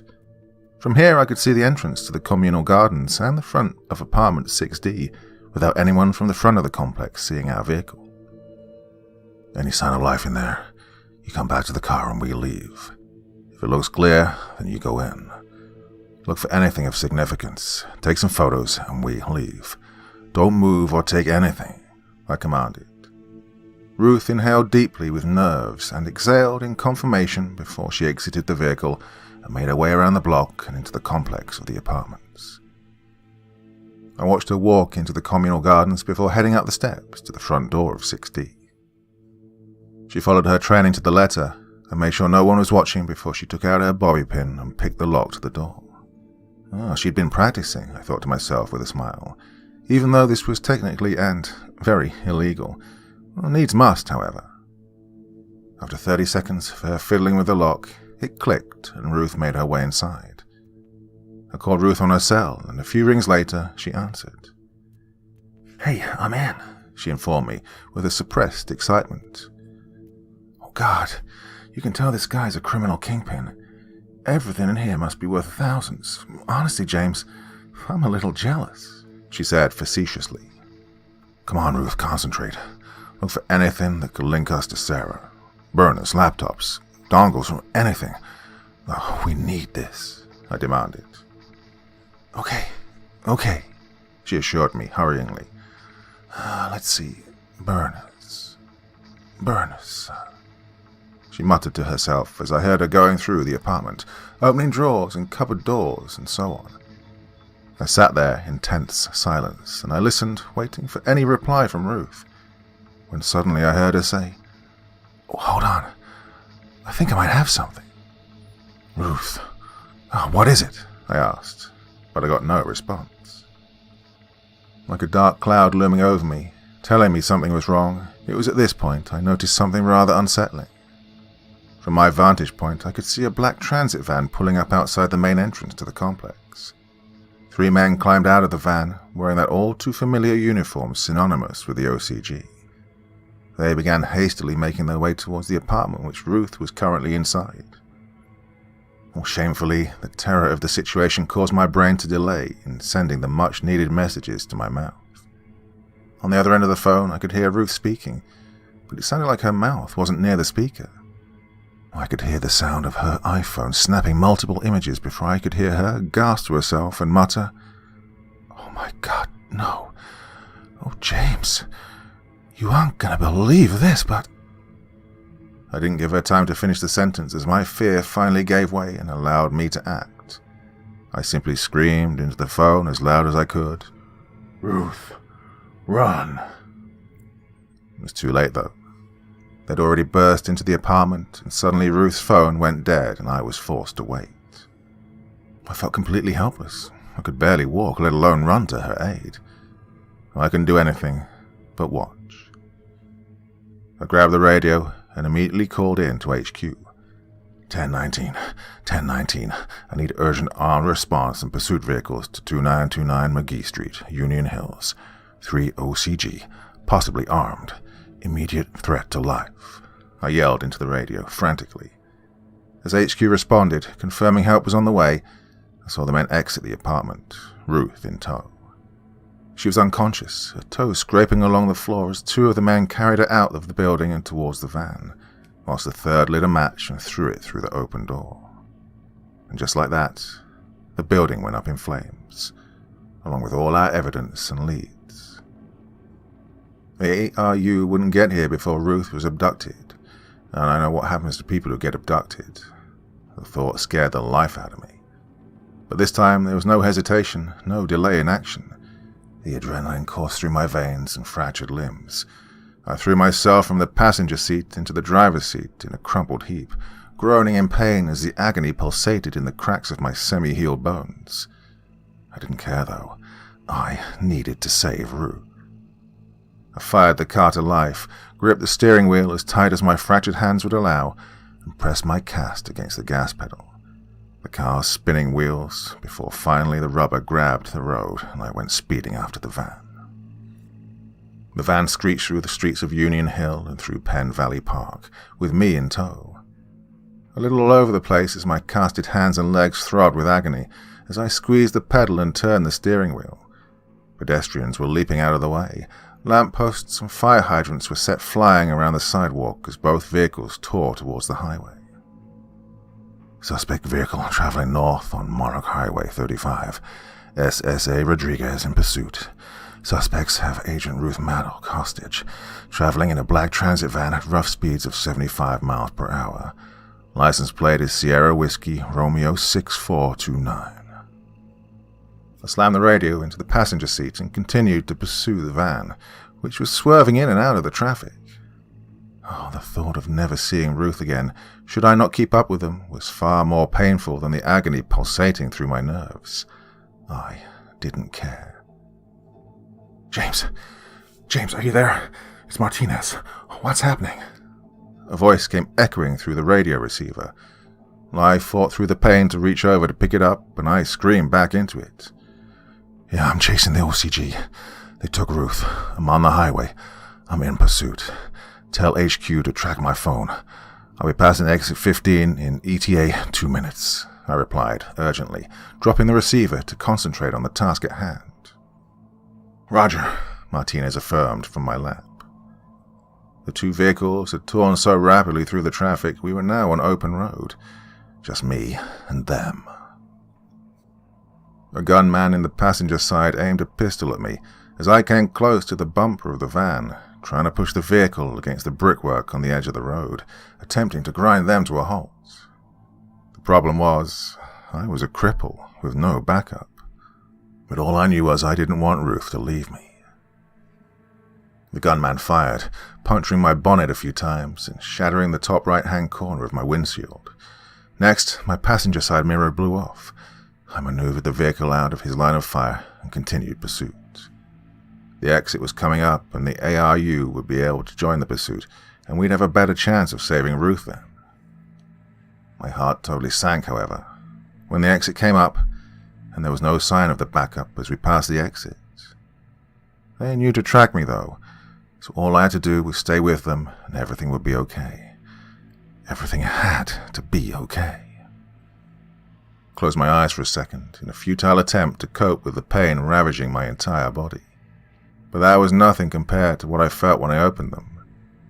The group had opened the back door of the van, holding Ruth by the hair on her knees, teetering over the edge. The masked man held a pistol to the back of her head. Well, I didn't feel pain anymore, just pure adrenaline. I saw the fear in her face, with a hint of acceptance. I wasn't accepting it, though. I couldn't. Ruth was everything to me. I sped up as much as I could to try to do something, anything. One of the other men in the van had a burner phone to their ear. They nodded at whatever they were being told before finally hanging up, and then whispered in the gunman's ear.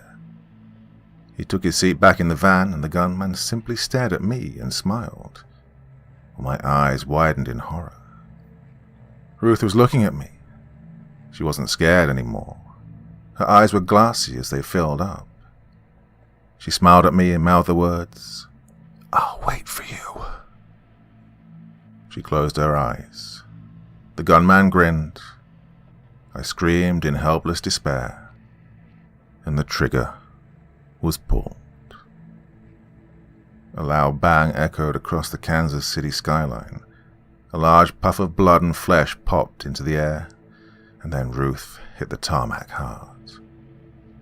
I hit the brake as hard as possible, skidding all over the highway, finally coming to a screeching halt around 10 yards from Ruth's lifeless body. The van's doors were now closed, and they were out of sight within seconds. I flopped out of the driver's side door and began to crawl across the hot road surface towards Ruth's still form, using my forearms to drag myself to her.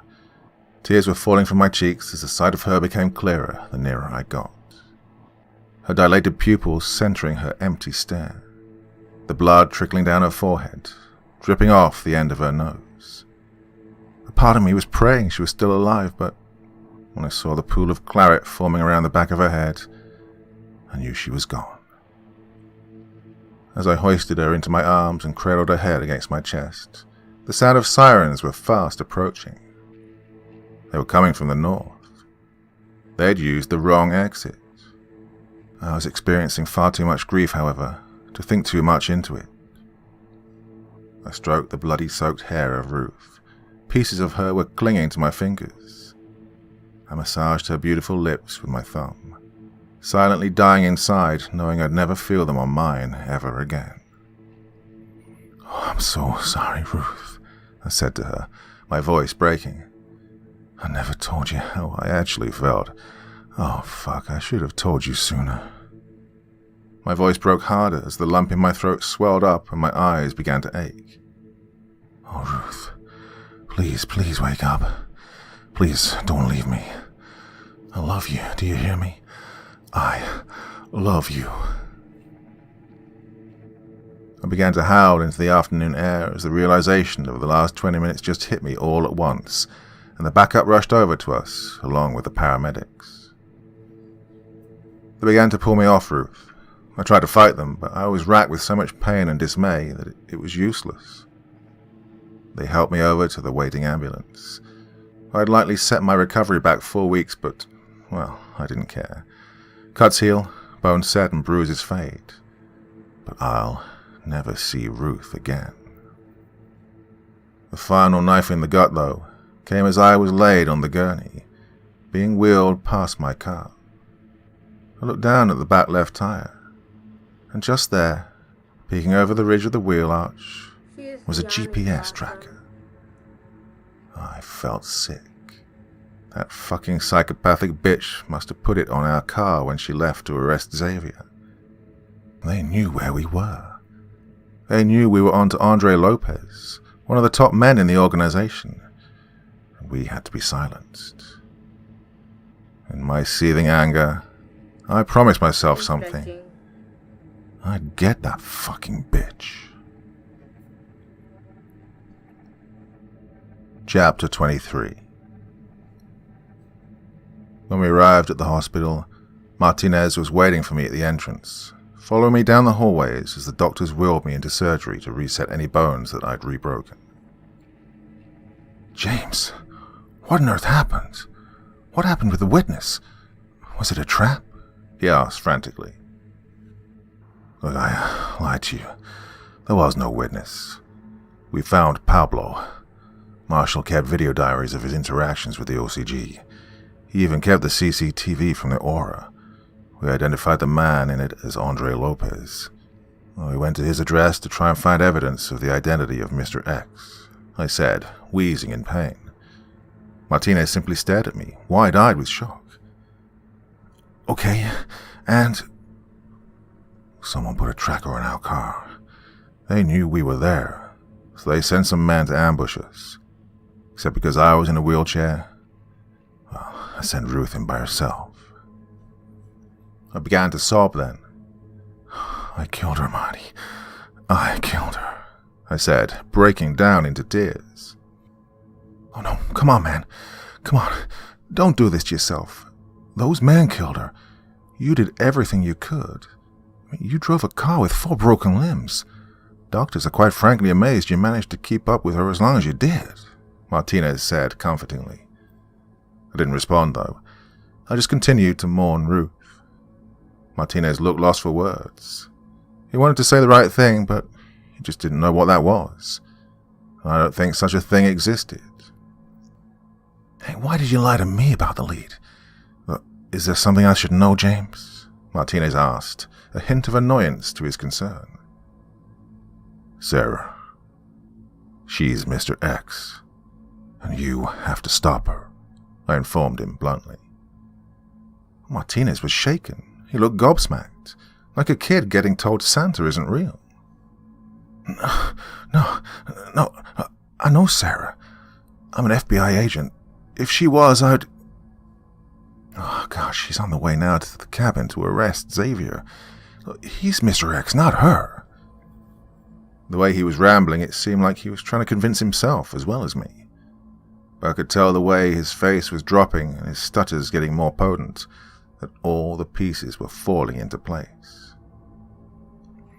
Oh, she used you. She got close to you because she knew that once Michaels was framed and I was murdered, and we were both out of the way, you'd move up and she could influence you. Ruth told her about a UCA embedded in the OCG. He was brutally murdered in Leavenworth yesterday. She had emails on her computer asking for an extension on the wiretaps. She even brought us the information on Ryan and Patrick, likely to use them as pawns throughout this investigation. When she didn't need them, she had them murdered. She set it all up, and I'll bet you any money that Xavier never gets the chance to tell his story. Where's Sarah now? I demanded to know.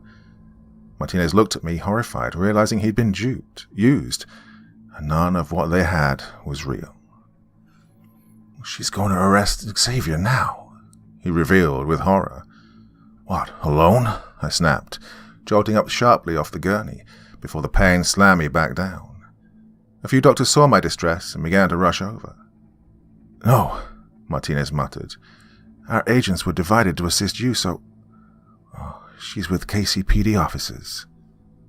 And with that, it hit home and the penny dropped for both of us. And without even saying a word, Martinez knew exactly what to do. He pulled his radio from his belt and began to march down the hall to the exit. As the doctors came to wheel me into the theater, urging me to calm down and not move so much, I heard Martinez barking into his radio. This is an urgent call to any available Apple Tree personnel. We need immediate sighting and detention of Agent Sarah Mitchell. Now proceed with extreme caution. She is considered potentially armed and extremely dangerous. His orders became more harder to hear as he sprinted out of sight, and I was wheeled away into another room. The doctors then administered some strong pain relief, and I was out like a light shortly afterwards. I came around some time later to find Martinez sat at my bedside, head in hands. It took me a few seconds for the haze of the drugs and my fatigue to wash over, but once it did, it was clear he was extremely upset. He looked racked with grief, and to be honest, once I remembered why I was actually where I was, mine came rushing back too. "Marty," I asked, gaining his attention. He looked up sharply. He'd been crying a lot. My heart sank. Something was wrong again. "Oh, you're awake. Hey, how you feeling, Soup?" he asked, startled. "Sore, physically and emotionally. Still waiting for the doc to come round and fill me in," I informed him, and he scoffed gently. "Already asked. You're doing fine. Your shins had refractured, and most of your joints and your fingers and toes had to be reset. So other than setting your rehab back 4 weeks, you're going to be fine, well, physically anyway. How you bearing up?" he asked, genuinely concerned. I fought to hold back my emotions. I found it so hard to even just say the words out loud. It was like if I did, then it was real. So I simply just looked away from Martinez's gaze and avoided answering. "Come on, Soup. You can't bottle it up. You guys were obviously close. You need to talk about it. Look, if you don't, it'll destroy you. Over time, it will, trust me," he said empathetically. Well, I knew he was right, but I wasn't good at this stuff. All the answers to my problems are usually found at the bottom of a spirit bottle. "Is Sarah in custody?" I asked bluntly, avoiding answering Martinez's question. Martinez kissed his teeth slowly before shaking his head in the same manner. "No," he said reluctantly. "No?" I snapped. "Yeah, she must have been tipped off. KCPD claims she left the scene in her vehicle before myself and HQ arrived. No sign of her vehicle, and her rented accommodation's empty. Passports, IDs, electronic devices are gone. She's underground." "You were right. She fucking duped me," he said, his voice cracking at the end, causing him to shy away from me so that I didn't see the tears. I was never good with other men showing their emotions around me. Old school, I guess. "Hey, she duped us all, my friend. I thought she was one of the good ones. Turns out she's the rottenest of all apples," I said comfortingly. "How am I meant to make it in the FBI when I can't even tell that my girlfriend is the leader of an organized crime gang?" "Hey, listen to me, Marty. You are a phenomenal agent, a leader in the making. I think when this is all over, I'm going to hang up my gloves. With my rehab and everything, it just makes sense. The point is, I'm going to need someone I can trust to fill my shoes." I shot Martinez a smile to assure him of my faith in him. "Are you serious?" he asked incredulously. "Oh, deadly. I've already written a letter of recommendation to the assistant director. When I step down, you'll step up," I told him with a wink. Martinez seemed to be pleased by this. He perked up, which I was obviously glad to see. "Thanks, Soup." There was something in his tone, however. I couldn't quite put my finger on it, like he was holding something back. "Hey, what aren't you telling me, Marty?" I probed. My question seemed to catch him off guard, and he began to look uncomfortable. He composed himself and sighed. "Is it that obvious?" Kansas field office reported that when they showed up, Xavier was hanging from the roof beams. He'd hung himself before he could be arrested. So now our operation is over. The real Mr. X is on the run, and the one high-profile arrest who could have given us the names from Lawrence is dead. Probably realized the game was up and didn't want to go to jail as a child abuser," Martinez ventured. I mulled over his speculation. "Or maybe the OCG gave someone the order to silence him," I replied. Martinez simply shrugged. "Well, either way, our operation's dead. Our anonymity is gone. Our prime suspect is missing, and all our best leads have wound up in the morgue. The AD's pulling the plug in 72 hours, Martinez revealed. I should have just accepted this, but all I heard was 72 hours. That meant I could focus on something other than the fact I just lost the love of my life. So, we got 72 hours to find Sarah then, I said with purpose. Well, Martinez looked a little baffled. Look, Super, with all due respect, she's gone. It's game over. Ford's already packed up and left for Chicago. You're in hospital. Marshall's dead. Michaels is still in prison, and Ruth... Martinez checked himself before he finished that sentence. But there's still you. I may be in this bad, but I can still be of assistance. Please, Martinez, I need this. I've got some friends in the CIA. They helped me find Pablo. They can help me find Sarah. We can still get this done, Marty. Me and you. You hear me?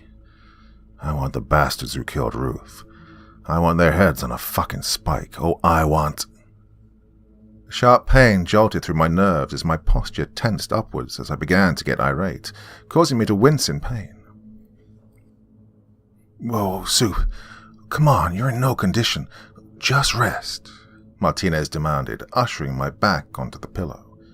No, look, we don't have time, I countered. Martinez saw there was no arguing with me. His demeanor seemed to show he'd conceded to my demands. Okay, well, look, I'll call Chicago, try and get Holden back. I'll call a few friends and see if they can spare a few man-hours to assist us. I'll be back tomorrow. See if the docs can get you mobile, Martinez said with a comforting pat on my shoulder. I conceded myself and nodded in agreement.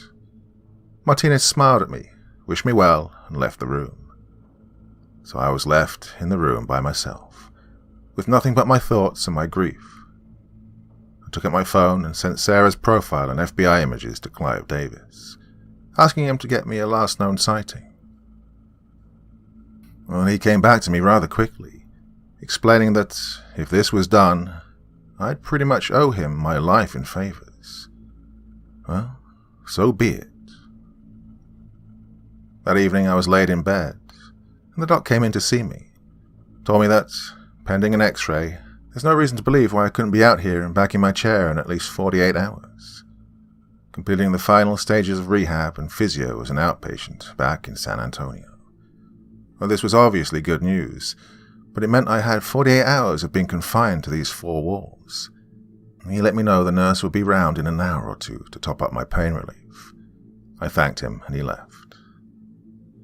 I was checking my phone for an email from Clive for around the 80th time, when there was a gentle knock at my room door. Come in, I yelled. The door opened sheepishly, and in stepped Officer Sarah Wilson. She shot me a gentle smile, and I responded with one of my own. Hi, Mr. Rodriguez. How are you feeling? I don't know if you remember me, she asked with an innocence that honestly warmed my aching limbs. I'm fine, Sarah. Yes, of course I remember you. And please, call me James. She took a seat on the chair by my bedside. I noticed she was cradling a large evidence bag in her lap. I, guess you heard about Ruth, I probed. She gave me a somber nod in acknowledgement. Yeah, she was phenomenal at what she did. They say never meet your heroes, but when I met her that day at HQ, she was everything I imagined. It was so bad what happened. I worked hard to save her from Danmore, all for those bastards to just take her from us in the blink of an eye. She was angry, frustrated, and full of rage. I understood everything she was feeling. Well, I hope you know that what you did for her gave me and her a beautiful 2 months. And I can't thank you enough for that, I told her sincerely. Well, she seemed a little taken aback. What? You? Miss Maddock? You were a thing? She asked incredulously. Well, I scoffed and smiled. Yeah, we were going to be together properly when this was all over. Well, until... My emotions bubbled up from deep inside me and hit the surface, causing me to halt, finishing my sentence. I took a minute to compose myself and push those feelings back down where they came from. Well, you should let it out, you know. Bottling things up could give you some issues down the line. I knew she was right, but I was a stubborn old prick, so I changed the subject. Hey, what you got there, Sarah? I asked, gesturing towards the bag in her lap. Sarah looked down at it. Oh, it's something I thought you'd want to see, but now you've told me you two were involved, then, well, maybe you should have it, she said, handing over the package. As I examined it, I discovered it was Ruth's belongings that were on her person at the time of her death. Clothes, jewelry, and her phone were in the bag. You won't get in trouble for this? I inquired. Sarah scoffed. Hey, evidence goes missing from the KCPD all the time. Ain't no one gonna miss this, she assured me. Oh, it's a shame you never got to work with her, you know. She spoke very highly of you, I informed her, and this seemed to mean the world to her. She showed the rest of us that women are a force to be reckoned with in the world of law enforcement. She was a credit to herself, and I know her work and research will keep her memory alive forever. Damn, couldn't have put it better myself, I said with a smile. Right, I better get back to it. I'm on patrol and was just passing through. I hope you get well soon, sir, she said pleasantly before leaving the room. I opened the bag and pulled Ruth's clothes out. I could smell her perfume immediately. That powerful aroma of pure lust wafted into my nostrils, and for a brief second I was in heaven. However, a tear immediately formed in the corner of my eye when the smell was masked by the stench of iron and gunshot residue, and I was slammed back into the memory of her death. The look in her eyes, just before that man pulled the trigger. I didn't want to think about that, so I rummaged in the bag and pulled out Ruth's jewelry. I held it up and let it sparkle in the bright lights of the hospital room. I smiled at how beautiful and elegant she looked wearing it. I then saw the phone and pulled it out of the bag. I held the device in my hand and saw the background was of us, the night we wined and dined discussing this case. It made me smile and feel all warm inside. Well, that feeling was better than any morphine I was being injected with. I decided to look through the messages between myself and her. I didn't have long, the battery was almost dead. I read a few flirty texts and then some more meaningful ones. I even read some other message she sent to a friend from the university, explaining that she'd met the one. Oh, this was a double-edged sword. It felt good to read, but it was painful to know it would never happen. I then decided to look through the photos and look at ones of me and her. I opened up the file for March, when we'd eaten out. Oh, a magical night. I continued to scroll through, seeing images she took in the mirror of the hotel, outfits and such. Well, I admired the beauty of each and every one before moving on to the next. Well, I was just on the photo of us in San Bernardino at the kebab restaurant waiting for the lawyer, when a male nurse entered the room. I looked up and gave him a non-verbal greeting by smiling and nodded at him. Just here to top up your morphine, James, he informed me politely, as he began filling up a syringe from a bottle. I turned my attention back to the phone to distract myself from the needle. Even with the cannula, just the sight of them brought me back to those childhood vaccinations I'd used to dread. I slid the image to the left one more time, and what I saw instantly changed my mood. The images were no longer of myself and Ruth having fun times, or just Ruth snapping selfies. This was of a bedroom. The image was dark, but I could make out a dresser with a photo frame, a lamp, and around 6 unregistered cell phones, aka burners. As I saw the file had one more photo to see, I recalled back to the last time I'd spoken to Ruth before she was abducted. At one point in the call, I could tell her phone was away from her face. She must have been taking photos of what she could see. But what I did remember from the conversation was Ruth seemingly becoming incredulous at what she could see. She seemed to be shocked beyond belief by something. And this is when I slid the screen to the left one more time. And it was then I knew why she had the reaction she did. The final image was a close-up of the photo on the dresser. The photo depicted 2 men, both of Mexican heritage. Their arms were around each other's shoulders and they were smiling. I recognized both men. The one on the left matched the image from the CCTV at the Aura nightclub. Andre Pablo Lopez. The one on the right, none other than Special Agent Anthony Martinez. My heart was pounding so hard, realizing that Sarah wasn't Mr. X, it was Martinez. I didn't even remember where I was. Suddenly I remembered then and turned to look at the nurse, who was aiming the needle, preparing to insert the point into my cannula. I scanned his body and clothes until my gaze landed on his ID badge. My eyes widened and my heart sank when I realized the image of the man on the badge wasn't the man in the room.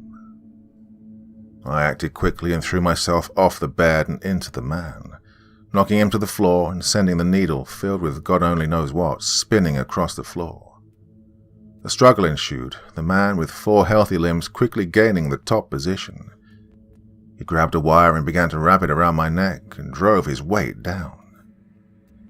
Well, the strength I'd found that day to drive the car simply wasn't there. I didn't want to live in a world without Ruth. I would have done anything to keep her alive, so maybe going quietly into the night wouldn't be so bad. My feet thrashed around, desperately trying to knock this hitman off of me. As my eyes began to bulge and the blood vessels started to burst, I caught sight of the emergency button laying on the floor in a pile of wires, tubes, and sheets. I thrashed my legs up and down, desperately trying to hit the button. I was literally millimeters away when the man shifted his position so I couldn't see it anymore. I continued to thrash, but time was running out. The blood and oxygen wasn't reaching my brain, and I could feel it preparing to shut down for death. "Oh, don't take this personally, Fed," the man taunted. "Just following orders. I'm sure you understand," he growled as he began to grunt and gurn as he applied the final force of pressure to finish the job. "Don't worry, Ruth. I'm coming," I thought as the lights in the room began to fade. A loud bang, followed by another, rang out through the hospital. The pressure on my throat slackened immensely and a heavy weight slumped on my chest. The light in the room came back and suddenly it felt like I was waking up from a daytime nap, with a raging headache to go with it. I looked down to see the scalp of the hitman, his milky, lifeless eyes staring at the floor. Blood was beginning to pool around both of us, and I looked toward the door to see a young-looking man in black clothing, looking horrified and traumatized, gun still pointed at us, the smoke drifting from the barrel and into the air vent. "Fuck, oh fuck, oh fuck, oh fuck," he rambled. Nurses and doctors rushed into the room, asking the security man to call the police, as they pulled the body off me and started to tend to my wounds. "Oh," I wheezed, causing them all to look at me, baffled. I inhaled some much-needed air and pointed to my phone. "Call the FBI, San Antonio field office. Ask for Assistant Director Ray." I then wheezed. The entire room looked at me, concerned, none of them taking any action. The man's phone began to vibrate and slid its way out of his pocket, making a sharp metallic smack as it fell out onto the floor face up. I looked down at the phone to see the notification on the front screen. The text read, "Is it done?" I turned back to the motionless audience who was still not doing what I'd asked, and I snapped at them. "Do it now!" Chapter 24. 2 days had passed since the second attempt on my life. I wheeled myself down the corridor with Assistant Director Ray walking alongside me. "Has he said anything yet?" I asked. "Not a dicky bird," Ray replied. "Only words he's muttered is that he wants his lawyer and he wants his phone call. However, given the gang's connections to the IRA, I was able to get a judge buddy of mine to enforce the Terrorist Act. He can't tip off anyone in the organization, so he's all yours, James," the AD added, just as we pulled up next to the door of interview room 10, basement floor, FBI HQ, Texas. "You ready?" he asked. I inhaled sharply through my nose and exhaled out the stress before answering, "Yes." "Okay, well, I'll be listening. You got this," the AD assured me before making his way into the next room. I managed to open the door with my freshly bandaged hand and wheeled myself inside. Special Agent Martinez sat across the table, looking tired, annoyed and very frustrated. But when he saw me, he looked baffled for a second before realizing why he was where he was. "Well, I must admit, James, you were the last person I expected to see," he opened with. I scoffed and nodded in amusement. "Yep, I bet," I said with a chuckle, hiding my anger well. "I guess that explains why I was dragged out of bed by an armed SWAT team last night, then?" he asked, matter-of-factly. I nodded once more and began the tape recording. "Anthony Martinez, you are under federal arrest on suspicion of 2 counts of conspiracy to murder a federal agent, 3 counts of conspiracy to murder a federal witness, and malfeasance in public office. Due to your suspected involvement with an organized crime gang with links to a terrorist paramilitary operation, your rights to legal representation and a phone call has been restricted until we can assess your case further. Do you understand?" Martinez leant forward, squinted his eyes at me, and simply muttered, "No comment." I nodded sarcastically and slid over a copy of the picture taken from Ruth's phone. "That is you in this photo, taken with an individual known to our inquiry as Pablo, aka Andre Lopez. Who is he to you?" "No comment." "Okay, we'll come back to that. After I expressed suspicions that Sarah Mitchell was Mr. X, you called the radio and instructed HQ to arrest her, yet all the statements from HQ security say that they never heard from you that day. In fact, those at Xavier's cabin stated they saw you and Sarah leave together shortly after. Did you kill her to cover your tracks, assuming I wouldn't live to tell my story?" "No comment." "Last night a man came to my hospital room, masquerading as a nurse, armed with a syringe full of enough opiates to kill a T-Rex 5 times over. That man was shot dead by hospital security after the patient alarm was engaged. The man had in his possession an iPhone 4. Shortly after his death, the man received a text asking if it was done. That text came from an unknown number that came up earlier in our inquiry, the number that coincided with a cluster of suspicious activity on the night of Ian Malek's murder. Now, this number, upon further analysis, matches your known movements. Did you organize the hit on Ian Malek?" "No comment." "Okay, this is a copy of an email from Clive Davis at the CIA. I asked him to get me a last known sighting of Sarah, during my assumption she was Mr. X. I slid the file over to him. As you can see, this is a photo taken from a traffic cam heading out into the rural backroads of Independence, Missouri. That's you in the driver's seat, and that's Sarah in the passenger seat. I'll ask you once again, did you kill her?" "No comment." Independence. That's been the burial site of many OCG loose ends, hasn't it? Didn't take long for the FBI to find the spot. Methane probes tend to speed that process up. Loose Earth, you know the score, being a Fed and everything. Well, ex-Fed. "No fucking comment." In that grave we found 2 bodies. They were identified as Sarah Mitchell and none other than Andre Lopez, aka Andre Martinez. That same unknown number made a number of calls and texts in that area. Were you organizing their deaths? This time I wasn't greeted by a no comment. Instead, a single tear poked its way out of Marty's squinted eyes as he seethed at me. In 1983, Andre was born to your mother and father out of wedlock. Your grandparents didn't agree and forced your mother to put Andre up for adoption. He was taken in by Fernando and Maya Lopez. Then your folks get married 5 years later, and you come along. You were the golden child, and Andre was the bastard. How long till he came looking for you? No comment. Why was he in that hole, Marty? Did you kill him? No comment. Did you have him killed, Marty? No comment. Did you kill your own brother? No, you fucking did. Well, his outburst caught me off guard. I shot him a curious look, gesturing for him to elaborate. You and that fucking bitch, poking your noses in. Do you know how hard I've worked to keep my brother's identity secret? If he was ever outed, then it was only a matter of time before people came looking for me, and the OCG simply couldn't have that. But my brother's been a liability ever since that fucking CCTV. I've had to promise them this investigation would tank, just to stop them killing him. But you and Ruth fucking finding his address, the OCG having to torch his place. All those phones, all those contacts. I couldn't save him. I've never killed anyone. Those were the OCG. Look, I just...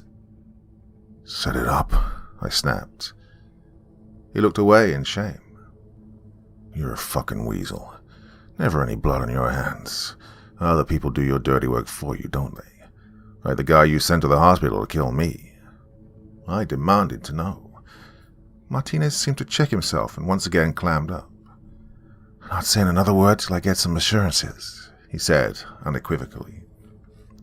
Who is Mr. X? I asked, ignoring his earlier statement. Immunity and witness protection, he replied, arms folded. Are you Mr. X? I pressed, ignoring his demands. I demand immunity from prosecution and placement in a witness protection program, he simply responded, on his turn to ignore my statements. Marty, you are hardly in a position to make demands. You're looking at a very lengthy prison stretch. Not a fun place for a Fed, I informed him, and he simply grinned. No, James, I'm looking at a cunt who knows I'm his best witness. I know fucking everything. The guns, the drugs, the girls, those seedy pedophiles who spend their dinner breaks abusing young boys before heading back to their jobs as public officials. Yeah, I know every dirty cop and agent in bed with these people, he said, sitting back in a cocky manner. Arms folded, smug grin. I turned to look at the mirror, knowing A.D. Ray was watching from the other side. Moments later, a text came through from him, simply with a thumbs up emoji. I looked up at Martinez, who knew he was getting his way. Well, gonna need a show of faith from you before we contact the DOJ, I floated. Go on, Martinez asked. Marshal, you or anyone else on the task force bent? Did Michaels have any involvement in Malik's hit? I asked. Well, this here on tape will get Michaels his freedom, today. No, he was simply the fall guy. Order came down from above for me to set him up. Well, with him in prison, that just left you. And when you were abducted, that's when I was set to move up, controlling the task force. Like I said, I just follow orders. When Michaels had that outburst over Malik, just made it all the much easier to make people believe it. I couldn't help smiling knowing I'd done right by Jerry. He'd be home with his kids by supper. So, if you're not Mr. X, who is? I asked curiously. I don't know. No one does. How else do you think he never gets caught? I don't know if he's OCG, KCPD, FBI, CIA, or fucking YMCA. The guy's a total ghost. Smart as hell, whoever he is, Martinez said with a shrug. I exhaled in frustration and sighed in acceptance. It didn't matter, to be honest. When Martinez gave us the names of the abusers and corrupt officials, the bulk of Mr. X's organization would be gone. He's lost power, influence, and status. He's as good as dead. I turned off the tape and turned to Martinez. Well, I'm going to go get an innocent man out of jail. The DOJ will send someone from the AUSA office to take your statement. Don't leave anything out. I began rolling myself towards the door before Martinez called my name. I turned to him. I'm not a bad guy, James. Not deep down. When I was in his department, Jerry was always good to me. So you want a show of faith? Well, here's one. Get to him quick. Because if you get to Leavenworth even 1 minute after 12, there ain't gonna be no innocent man coming out of that jail unless it's in a bag. You understand? Order came down yesterday. Clean up all loose ends. Well, you were one, Michaels was the other. There's gonna be a changeover in the guards on his wing, but the new guard is gonna be held up. And the old guard is gonna leave his keys, just lying around for the world to find. You understand what I'm telling you? He asked me, eyebrows raised. Well, my eyes widened in horror. Yeah, I suggest you hurry, he told me sternly. I instinctively glanced at my watch. 11:23 a.m. I left the room in a hurry, screamed at Ray to organize a chopper, and off I went. Chapter 25. The chopper tore its way across the state of Oklahoma and into Kansas. As we made our way towards Leavenworth, A.D. Ray sent the recording of Martinez's confession to the DOJ and pulled in every favor he had to get Michaels moved into our custody so we could process him correctly without the risk of him being silenced. Judge Ryder's dealing with it. Michaels should be out of his cell in a few minutes. Transport's been arranged by the Operation Appletree Security. We'll take you guys back to Kansas City International Airport. They have a private plane waiting to bring you and Michaels back to San Antonio. There we can debrief him on the developments of the case and question him further on what he experienced in Leavenworth. He may be able to tell us which guard's on the OCG's payroll. Ray shouted at me as the air crashed into our faces as we traveled at high speeds across the sky. I kept checking my watch. 11:58. I could see Leavenworth. As we circled around the prison and began to land, I could see the transport convoy outside waiting, along with an ambulance that was on standby. But no sign of Michaels, and it was now 11:59. The chopper landed and Ray helped me into my chair. We stood by the transport, waiting for the large shutter door to open and Michaels to be let out. Well, those 2 minutes felt like 2 hours. I checked my watch, and it was now 12:03. Martinez's comment of being even 1 minute late would mean Michaels was dead. Well, around 12:04 the klaxon sounded. The shutter door raised and we all perked up, hoping to see Michaels being let out by the guards. But that wasn't what we saw. Instead, what came out made our hearts drop. 4 guards ducked their heads under the shutter as it continued to rise, as they made their way into the sunlight. It was clear that they were, in fact, escorting something. A gurney. The black bag that it was carrying wasn't empty. I hung my head in shame as I saw the guards load the body bag into the ambulance and it began to drive away, and with it, all the promises I'd made to him. I swore to him that I'd do right by him. I promised I'd get him home to his family. But it was too late. I was too late.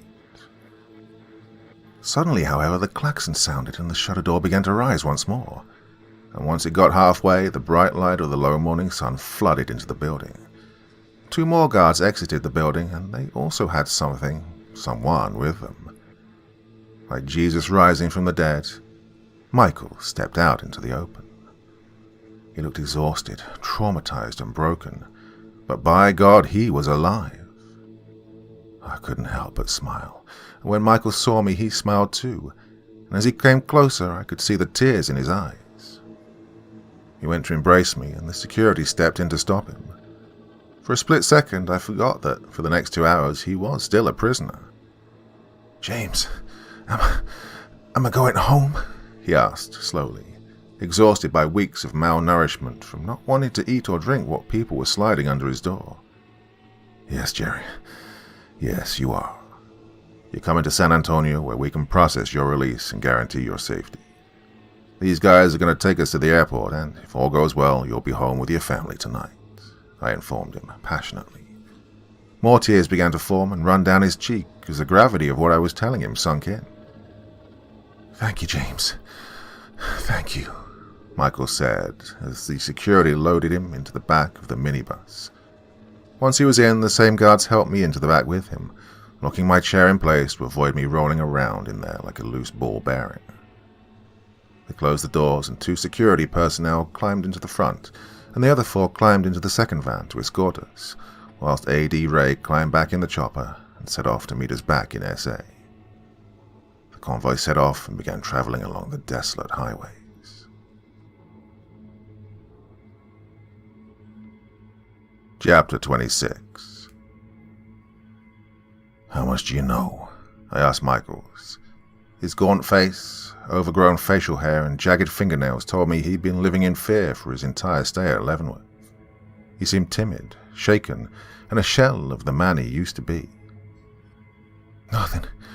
I just know the warden and 2 of his staff came to get me and said I was being transferred.